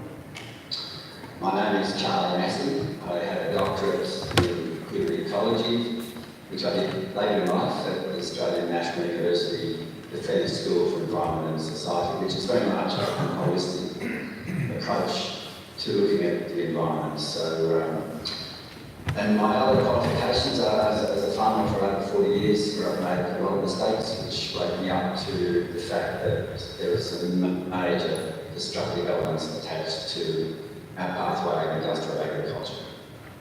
Thank you. Can you please share with us your thoughts and insights from the work you've done, the research you've done, the books you've written, about the impacts of industrial scale agriculture on this place, on Australia specifically? Yes, well, as I was saying, of course, of 40 years management, etc., which then took me back to uni, I became more and more concerned about the impacts of industrial agriculture. By that I mean, and earlier speakers in your conference, such as Eric Hoffman and sort of covered this brilliantly in the commodification process and industrialisation, particularly post-Second World War. But the shift to broad-scale monocultures, to high-level industrial inputs of fertilisers, herbicides, pesticides, to the genetic modification of plants, which opened the pathway for that dangerous herbicide glyphosate, aka Roundup, to get about food, etc. It just became more and more alarming, and the costs just mounted. And if we then look at the greatest ever contemporary challenge of any generation of humans, which is that we've now moved into the Anthropocene epoch, if you really look at the hard data on that, and I'm just down the corridor today where I'm still visiting a lecture, to some of them studying climate and those system science, if you look at the causal factors of the destabilisation of those 9 Earth systems, it's not just climate, there's 9 integrated self-organising Earth systems that sustain life on Earth, and that's the planet where life itself created the conditions for life. The major, in most cases, or a major driving factor of destabilising those Earth systems is industrial agriculture, all but the ozone layer. So we're talking about not just climate and therefore ocean acidification, we're talking about biodiversity during the 6th greatest extinction event in the history of Earth, this time caused by human. Land systems change, freshwater use, the integrated phosphorus, nitrogen cycles, and so on. Industrial agriculture is a major key player. And so that has all sorts of obvious environmental, but also human justice issues attached to it. This conference is all about issues of earth justice and human justice. And a factor that's greatly overlooked is that one of the psychomobiles huge impacts on earth systems. There's a compounding and correlated collateral impact on human health. And again, what's led to the rise of wonderful organisations like the Cancer, etc., is a reaction to the injustice socially and health-wise, etc., of industrial agriculture. The key things I'd just like to point out is that once we move away from growing food off healthy soils and environments and industrialise the process, we not only destroy localised food economies, regionalised food economies, but we destroy the very nature of the nutrient density and integrity and so on of the food itself. And this is having long-term consequences and immediate consequences on human health. So, for example, at university, I sat through 2 soil courses at university 40 years apart. I still mainly teach chemistry and physics, which is aligned to the industrial approach. And that industrial approach is saturated from the very top of our society to the bottom. So you've got the driving philosophies of neoliberal economic rationalism, subscribed to by our government in Australia, America, etc. That flows into policy for government departments, it flows into university approaches and teaching and agriculture. Departments of agriculture flow from that, where, for example, most agronomists now have been axed and substituted by product salesmen from big companies. And it flows right down to, as I said, agricultural colleges and farm extension. So that philosophy drives the whole thing, and the converse, the alternate story isn't told, and so what we're doing by denaturing our soils and poisoning them is killing off the very element which is the healthy soil biology, access to nutrients and human health. Nutrients we co-evolve for over millions of years, and I'm talking about nutrients, minerals, phytonutrients, etc., etc.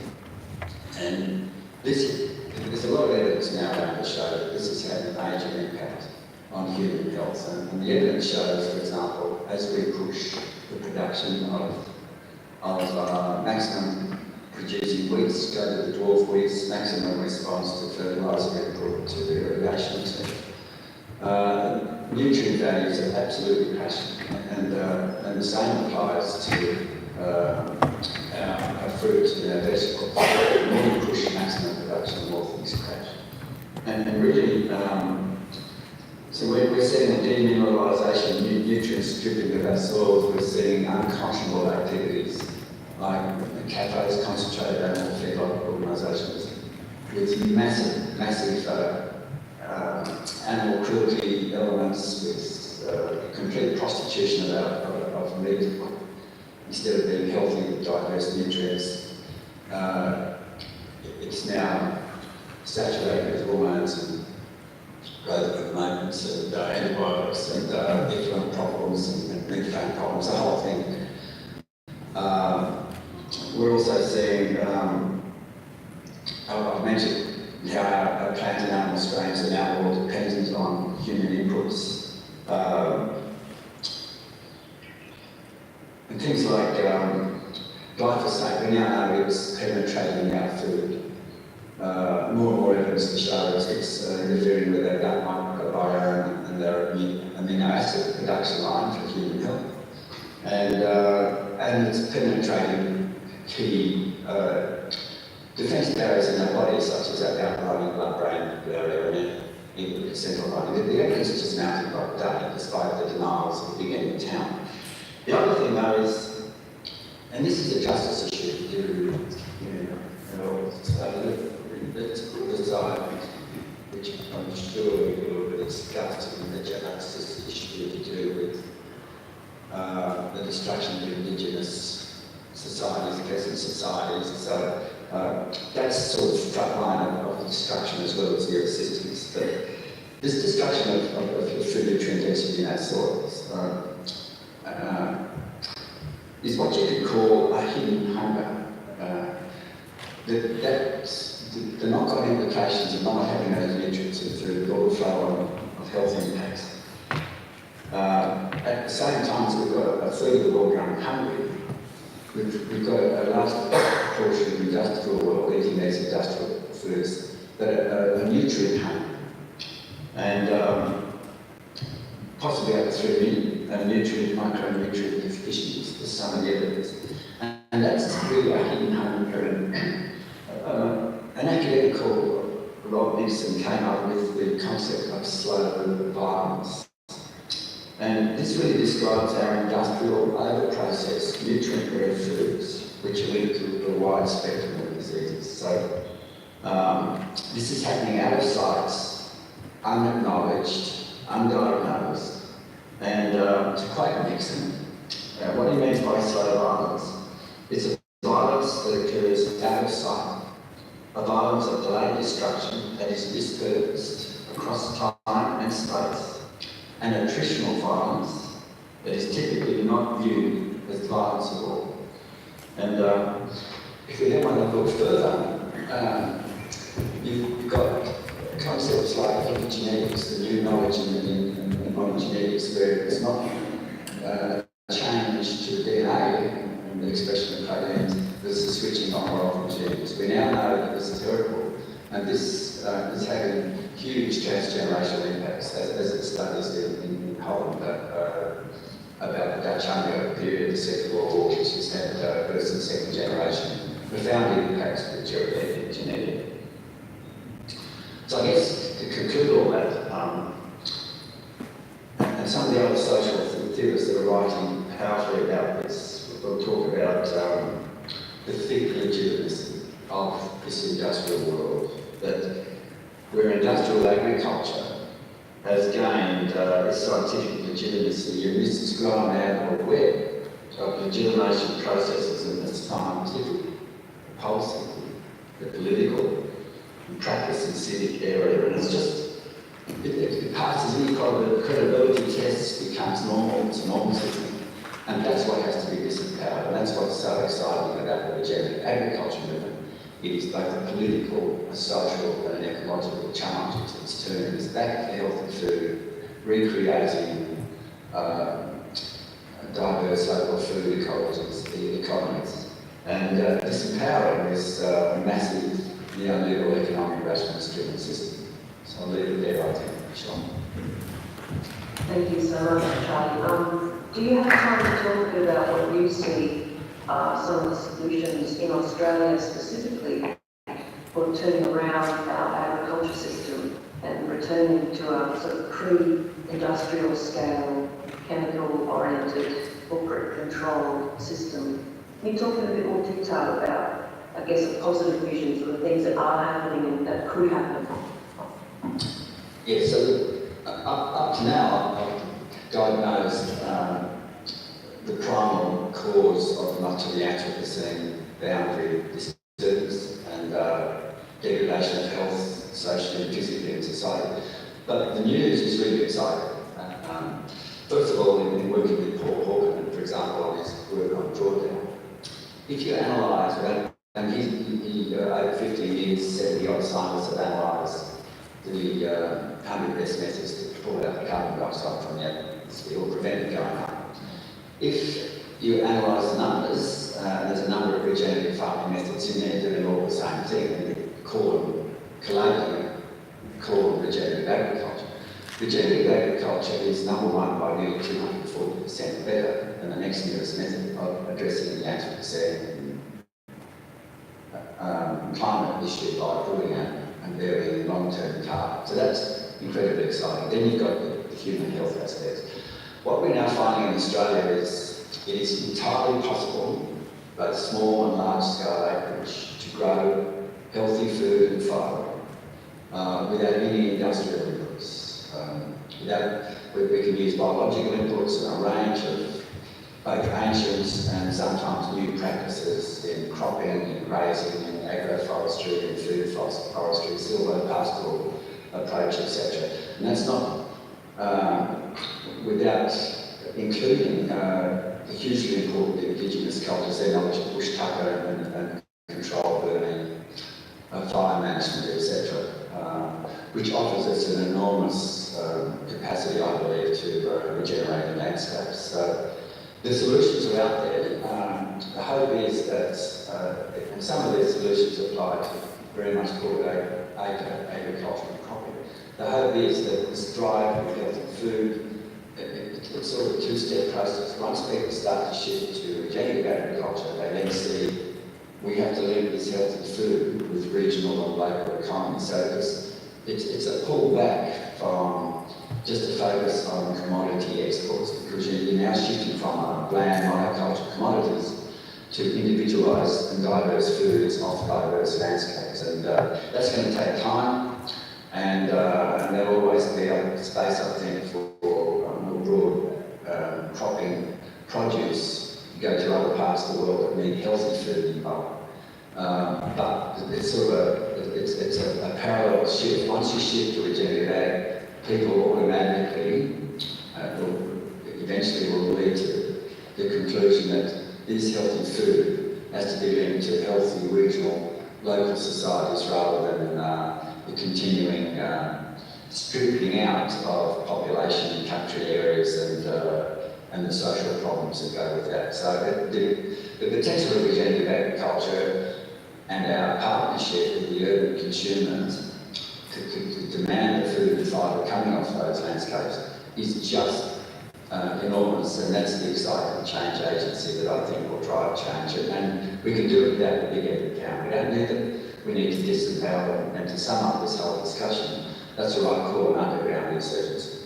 The solutions aren't going to come from the top, not going to come from the damn politicians, etc., and their policy, because they're driven by the ruling paradigm of society. It's coming from the bottom, from your local food, regional cultures, and from the regenerative arms. And we need this underground revolution. We need it to catch on fire, and it's starting to do that. It's a very exciting phase. That is excellent. It's wonderful to hear. Thank you so much. Just as one final question, in your work, in addition to the regenerative farming movement, what are you seeing in terms of Australians trying to embrace the plants and animals that already live here as opposed to the introduced species? Do you have any views or comments on the kind of upscaling of our own local food systems, and particularly the respect that's required for the systems that were here before 1788? Absolutely, that's a really key point. We had over 65,000 years of skillful landscape management over 2,000 generations that preceded the white industrial mechanical worldview. And that has to be tapped into and empowered, and just little things. Imagine if we had every national park in Australia where the fire management practices were run by Indigenous people, and that extrapolates onto private land. We run an annual burning workshop here every year with an Indigenous elder. But I'll give you an example, other than learning from broader landscape management from Indigenous peoples. I was recently over in Albany participating in the new regional Great Southern Food Network. It's growing, and Western Australia has a new Minister of Agriculture, Alana McKinnon, who's trying to shift her whole department to regenerative agriculture.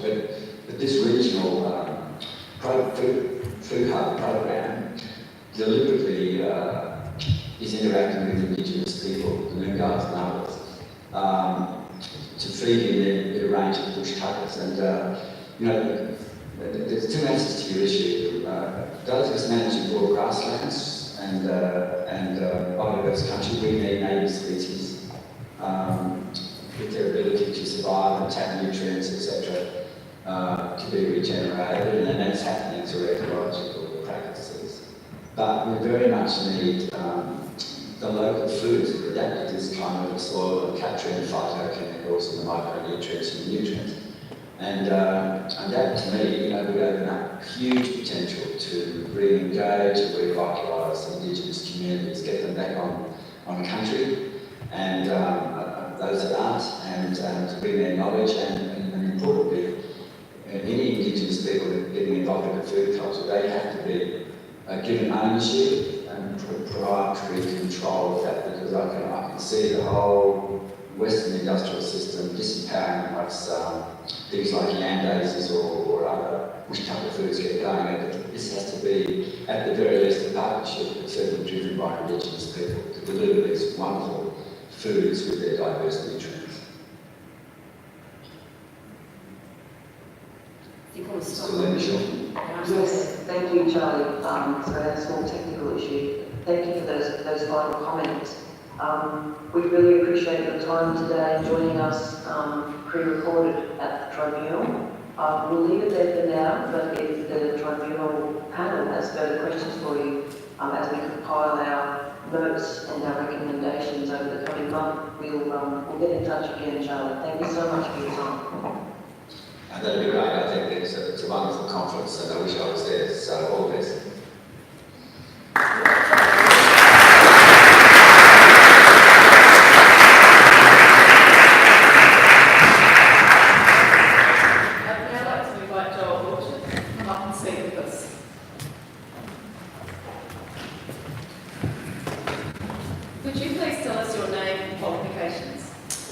Thank you very much for having me. My name is I'm a small-scale farmer from the northern New South Wales region, and I guess part of my work is in advocacy for the young farmers and local food economies.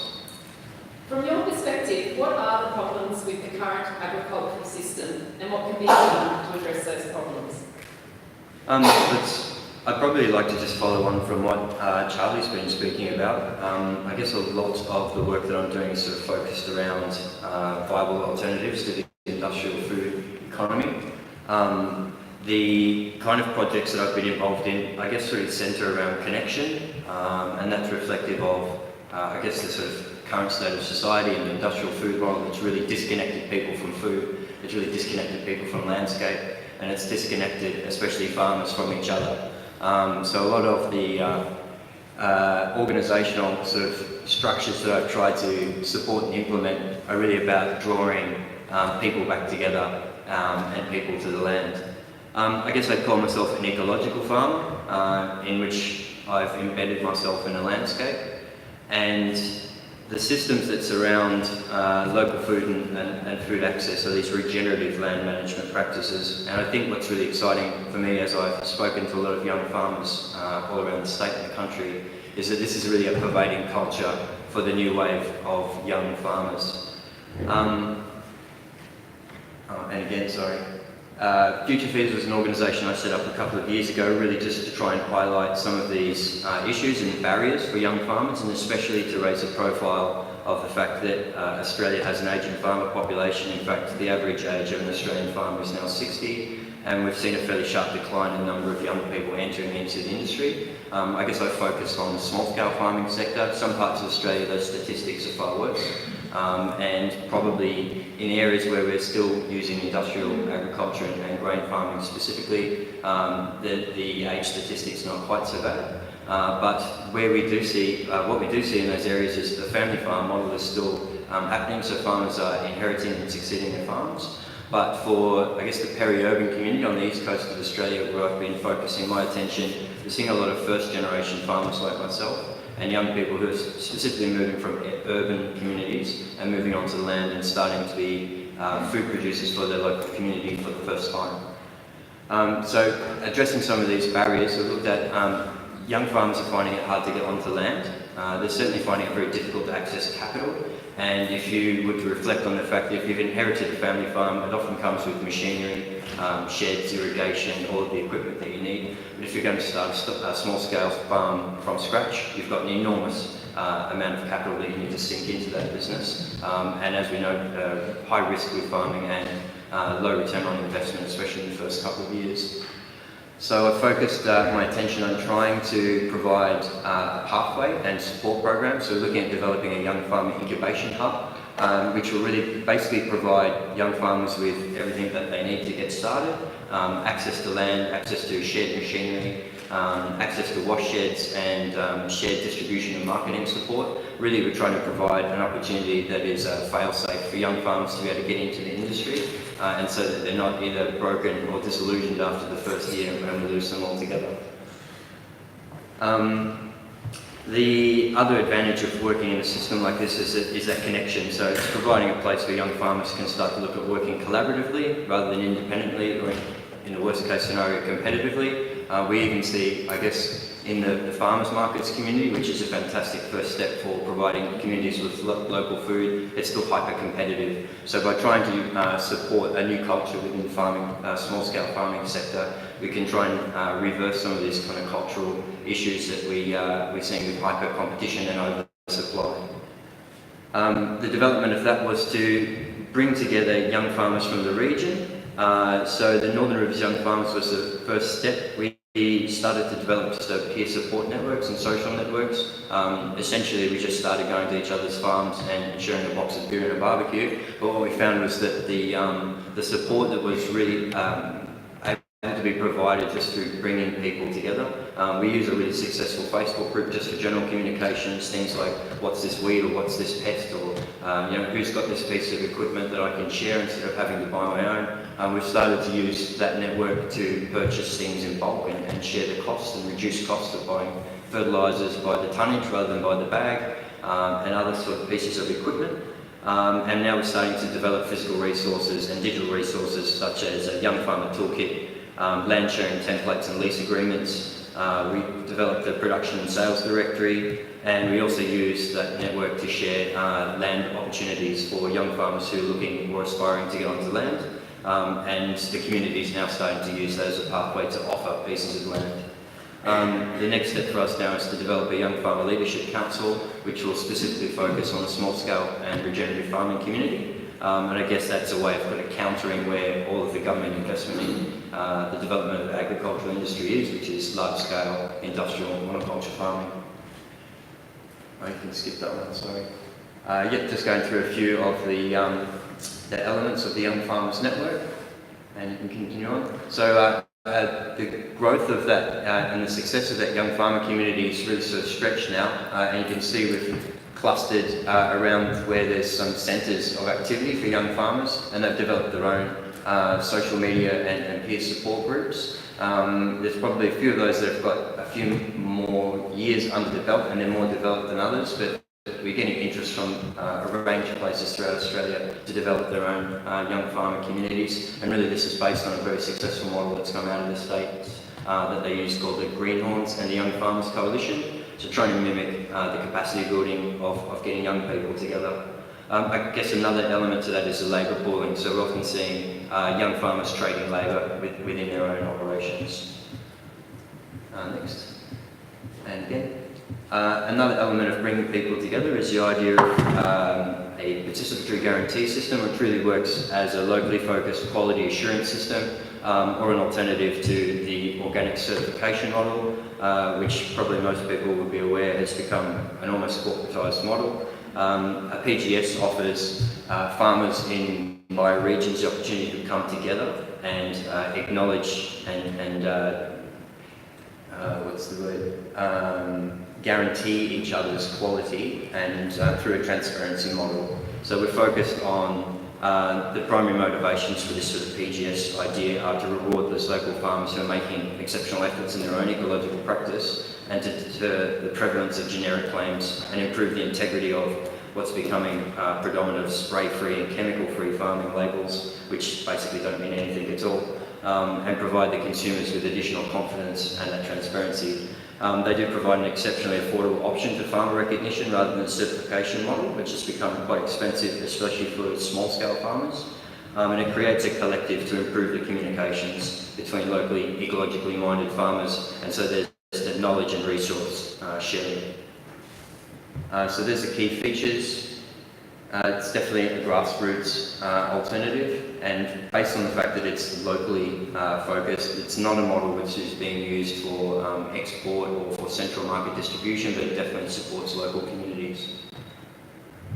We did run a pilot program in the Byron Shire, and we focused on a number of small-scale farms across different sectors, and we're starting to involve the certified organic farms as well. And finally, I guess there's a connection model which brings farmers and consumers together in I guess, a higher level of respect for each other and development, rather than, I guess, what we'd see as a pay and walk away mentality of either your exchange at the supermarket or even your exchange at the farmers markets. Your level of responsibility ends at the financial transaction. Community-supported agriculture is a solidarity economy, and it's developing this level of responsibility that the consumer shares with the farmer. These are systems of transactional trade which increase the quality of life of a regional community rather than bleed it. They consist of activities organised to address and transform exploitation under capitalist economies and large corporations. large shareholder-dominated economies. The CSA movement's growing in Australia, and we've developed a CSA network for Australia and New Zealand, and we've started to map out where those CSAs are. And then there's 4 primary types of CSAs, whether they're driven by the farmer or the consumer, and another number of models which are based more around cooperative ownership. The CSAs can bolster food sovereignty not only by supporting the farmer directly and consistently, but I think they have the ability to stop the commodification mentality and the process which renders farmed products as cheap items to be dismissed because it fails to take into account the health of the farmers and the workers and the land. CSAs strengthen bonds, allow consumers access into the lives and livelihoods and issues that the farmer faces in getting that product to the table. That connection, that information gained by the consumer fans out through their sharing of their experience as a CSA member. And so the CSA community sort of developed in the 1960s, both in the US through the biodynamics community, especially teachings of Rudolf Steiner, and also in Japan, where farmers and consumers were centering around an ethics model that they called Taikei, which is based on a set of 10 principles. I'll probably let you go to the website to read through those, so I don't have to take the time now. And one more. So there's the map. We've found and mapped 32 farms in Australia which identify with the CSA principles, and then globally the Australia CSA network is a part of Agency, which is the international network of CSA farms, and there's thousands of them in the US and throughout Europe, so it's quite an established model of distribution. And that's just details of where to find more information. Thank you.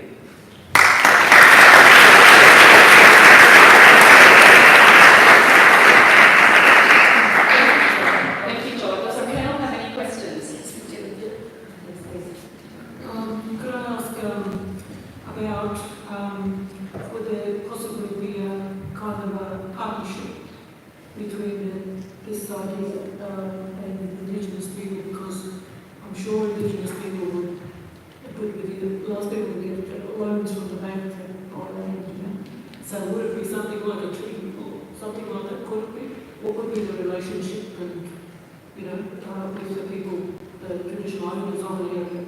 Sure. I guess from a cultural perspective, definitely recognising that a lot of young farmers have a really heightened sense of responsibility to traditional landowners, and incorporating that awareness and the knowledge into their practice, and an alternative level of respect that perhaps we haven't seen in the farming community in the past.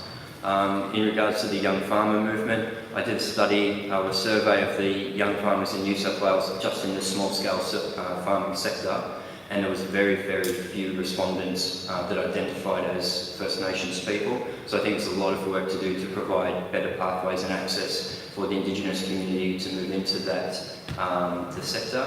And the program that we're looking to develop to support young people into farming, we'll want to invest additional resources to encourage or support Indigenous people into the industry. John, thank you. And could you say anything about difficulties you had and people objecting to or trying to interfere with your work? In the Philippines, they can call you a communist, Are you asking specifically with the CSA model? Sorry? Are you asking to just one model or some of the other work that they do in sustainable? Well, a number of these projects that you've discussed are brilliant, and it seems to me the idea of community support of agriculture could be seen as a threat to larger private interests. I hope so.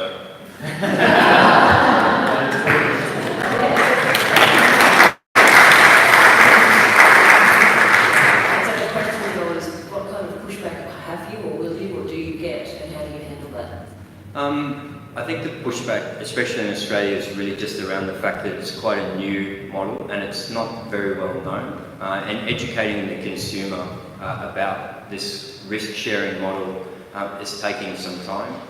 One of the main reasons that we set up that network was really just to raise the profile of the model and its existence in Australia and to try and normalise it rather than it be a radical concept. But I think when you get down to the nuts and bolts of it, asking a consumer to pay for a season's worth of vegetables at the beginning of the season instead of weekly makes a lot of sense, and especially when you're sharing the experience. And a lot of CSA farmers are able to produce gluts of things like tomatoes and zucchinis when the season is good and everybody benefits. And then if somebody gets wiped out by a hailstorm, then there's a general understanding of why there's a little bit less produce 1 week or to the next. I don't think that risk sharing between consumers and producers is a radical or a communist idea. I think it's pretty much just common sense. It's probably just something we've forgotten.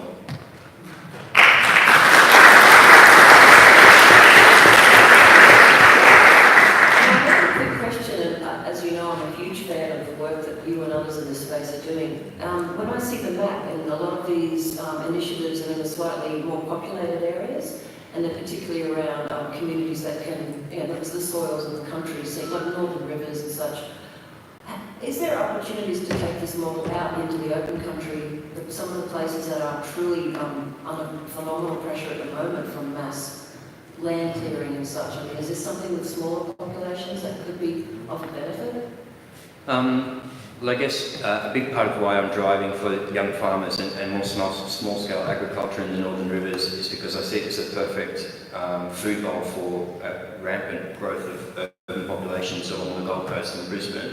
I guess all small-scale farming communities have to exist around large urban populations for a consumer base. I guess I hope to see in the Northern Rivers a predominance and a focus on ecological farming methods so that we can make that a common feature across the region, and then that can attract investment into education and other ways for people to engage. There are a few CSAs specifically that exist outside of the immediate urban fringe, but generally they still need an urban population to support that business model. And we do see farmers markets tend to be able to offer a lot of the services to smaller communities that CSAs don't necessarily need to cater for. So I think it's just an extension of the farmers markets and an alternative way to access food. But I think the most important thing to recall is that the CSA offers that risk sharing, whereas the farmers markets doesn't generally. No, thank you, John. Thanks a lot.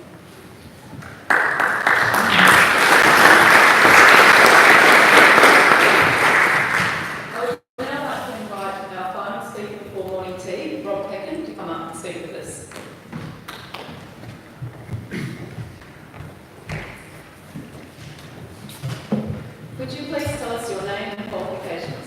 My name is Robert Pekin. I'm fourth generation ex-dairy farmer from Western Victoria, the Coolidge country. I have a PhD from the School of Hard Knocks. I'm on 4 boards, a global software company called the Open Food System. I sit on the board of the Food Connect Foundation.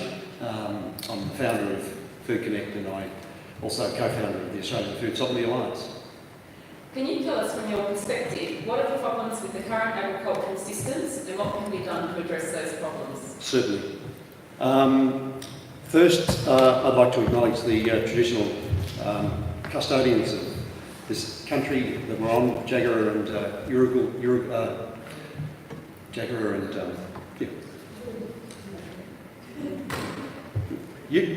Turul. Thanks, Arnie.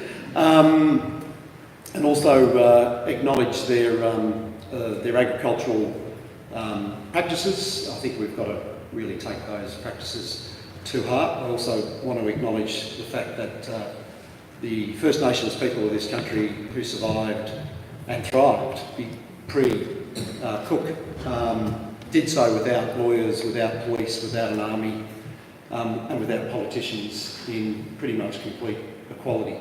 So that's something we need to really take on board as we try to unravel this mess that Western society has gone on to. Just to add to some of the stuff that Eric mentioned and Joel and others, just to contextualise the conversation we're having today, humans don't need. We need the soils more than the soils need us. Actually, if the current way we practice agriculture or the current way we treat soils the sooner humanity disappears, the better soils will be, just to put that into complete context. So my focus mainly, and Food Connect's focus, has been more on the consumer end. As a farmer, the inequality at the distribution point was the bit that I said we need to address if we're to really do justice to the work that those farmers, particularly the early organic farmers who were ostracised and really took on some of the big challenges back in the 60s and 70s. We need to engage in a participatory way with city folk. So that was my main focus after I lost the farm, and that's the work I've been doing for 20 years. As was quoted earlier, Buckminster Fuller's quote is my driving force. We operate much like La Via Campesina. We just ignore the large end of town and just focus on creating solutions in our own neck of the woods, like La Via Campesina. They won't have a cup of tea with the UN or the FOA or anything at all. They just pretend they don't exist. And with 200 million peasant farmers doing that, they've addressed a lot of the inequalities that exist in their world. So it's just that taking on board the opportunity we have at the human scale and not really worrying about the big end of town. So just to highlight some of the problems that we mentioned before, in the Australian context, 90% of the food we eat is subsidised by off-farm income. 60% of that off-farm income is generated by women working in nursing, retail, teaching. So that means basically the majority of the food that we eat is subsidised by women. That shows or demonstrates that we've got a pretty broken food system. Or as Eric would call it, he would say it's working exactly how the neoliberal capitalist movement wants it to work. So our approach has always been, I'll just go on, for those of you who haven't read the Hunger Report that was just released 2 weeks ago, 1 in 4 Australian children suffer from food insecurity. 1 in 5 families suffer from food insecurity in Australia. So Eric was talking about 1 in 7 40 years ago, and it's still 1 in 7 today globally. At the Australian level, we're worse off. It's quite a conundrum.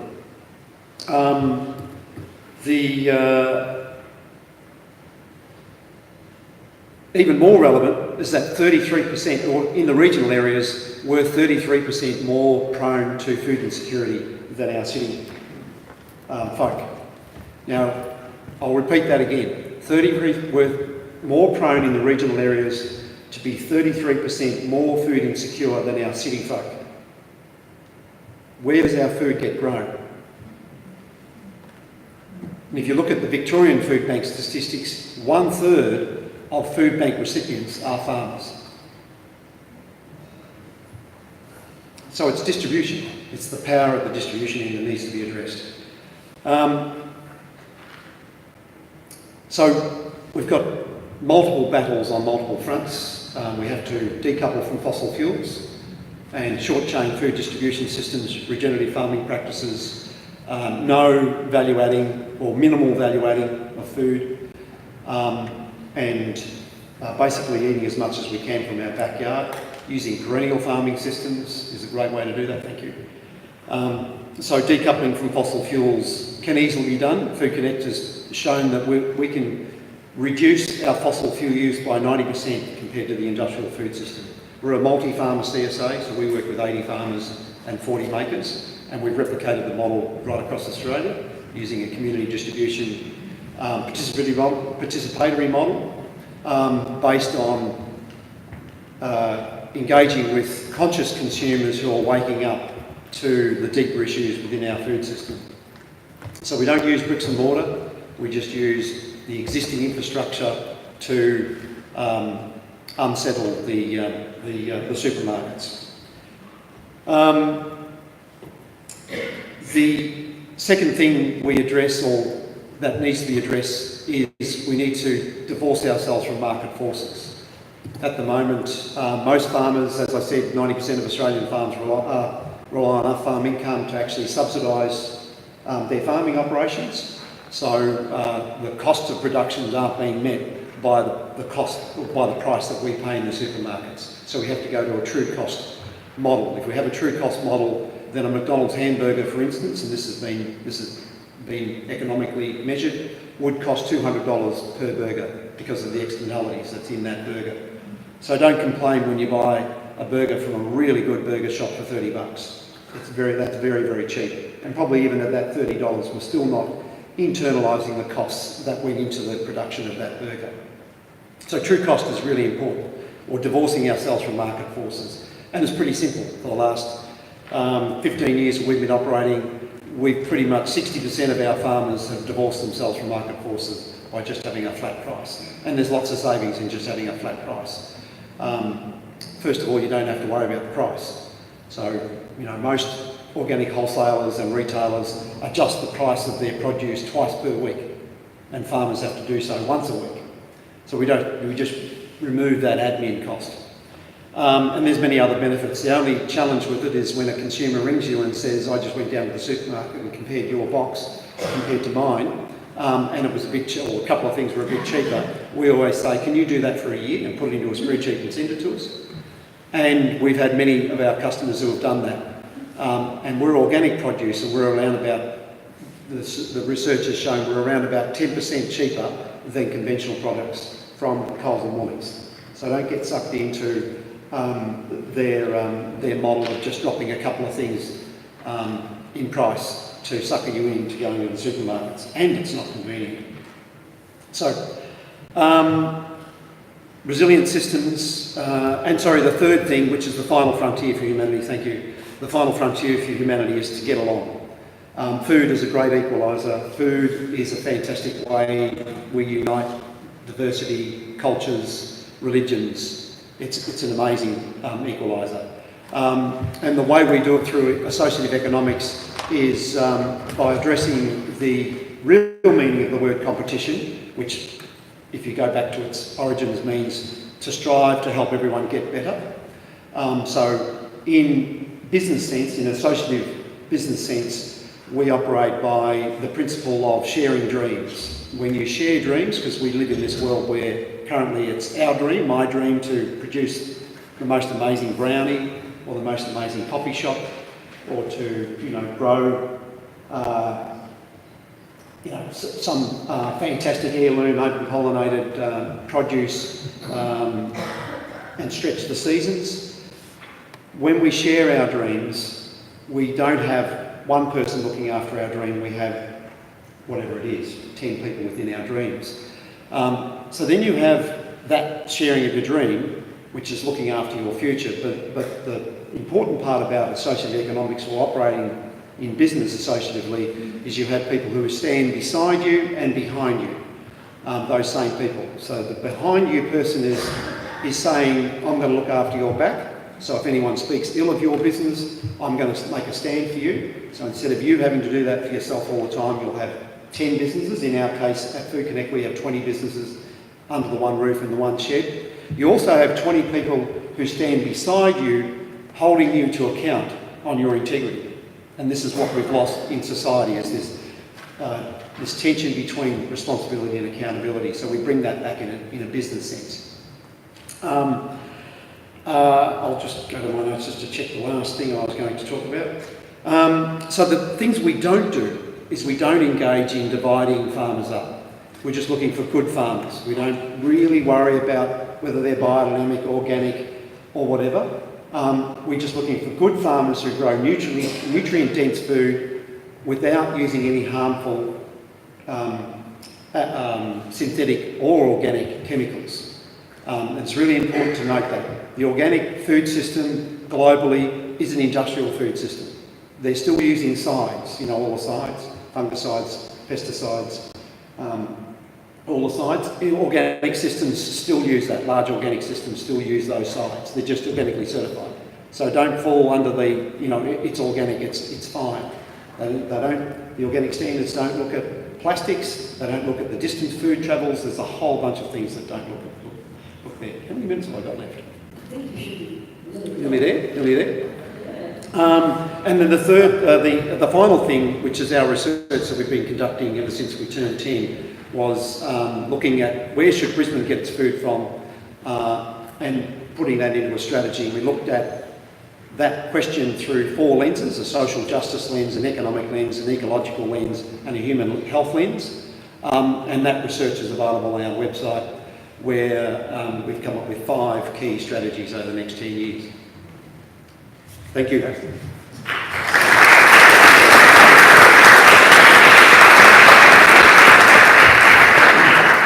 Rob. Does the panel have any questions?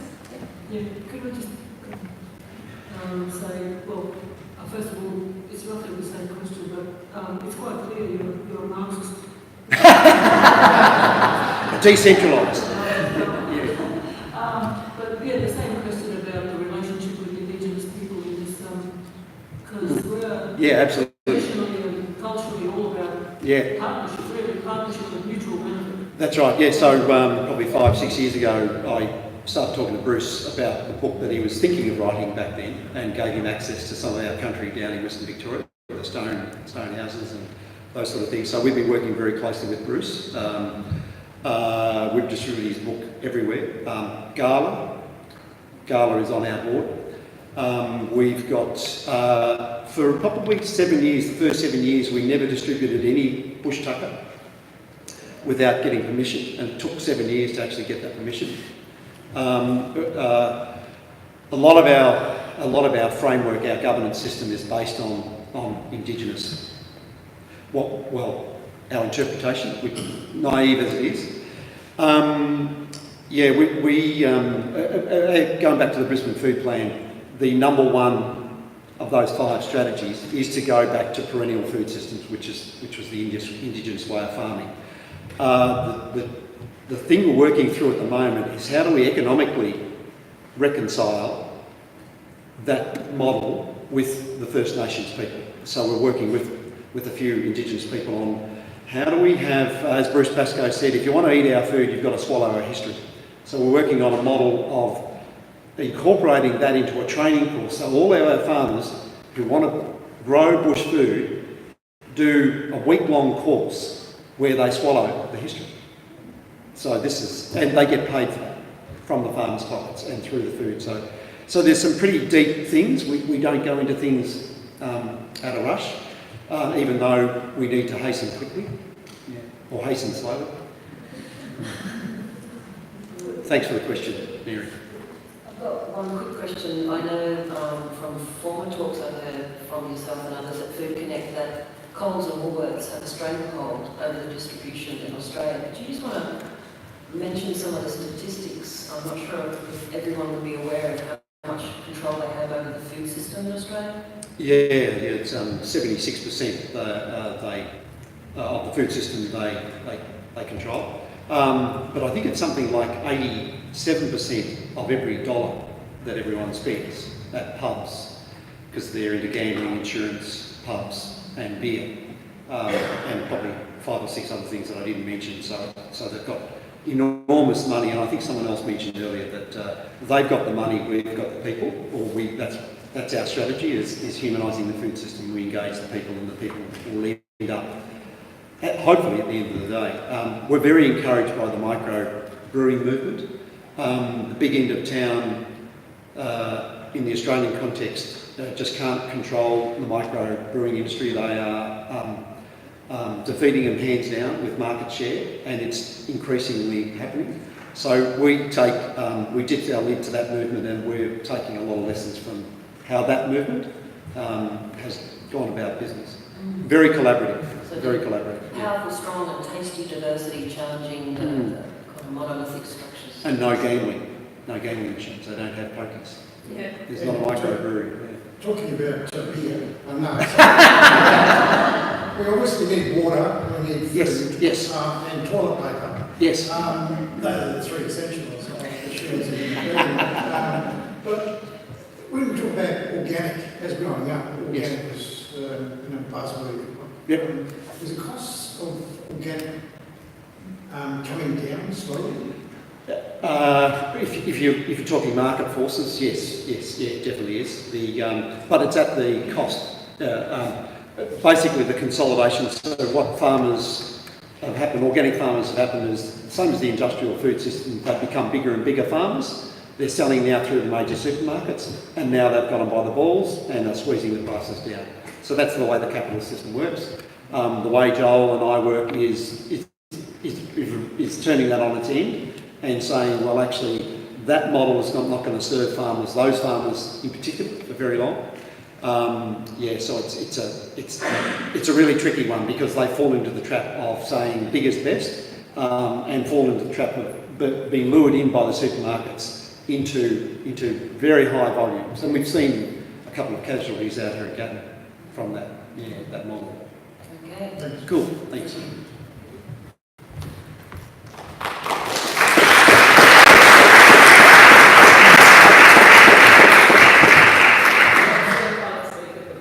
That's our final speaker for that session. So, before we all get excited and run out of the building into the sunshine, can I thank you all so much, all of our speakers, for both the sessions. We are running a little late because of our late start, but that's okay.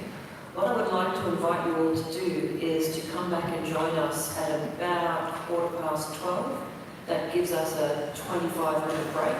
Rather than a small morning tea and a long lunch break today, we'll probably end up with 2 equal breaks. And for those who want to stay with us all day, grab some food and come back into the aircon. For those who are leaving us, thank you for joining us. You can come and go as you wish today.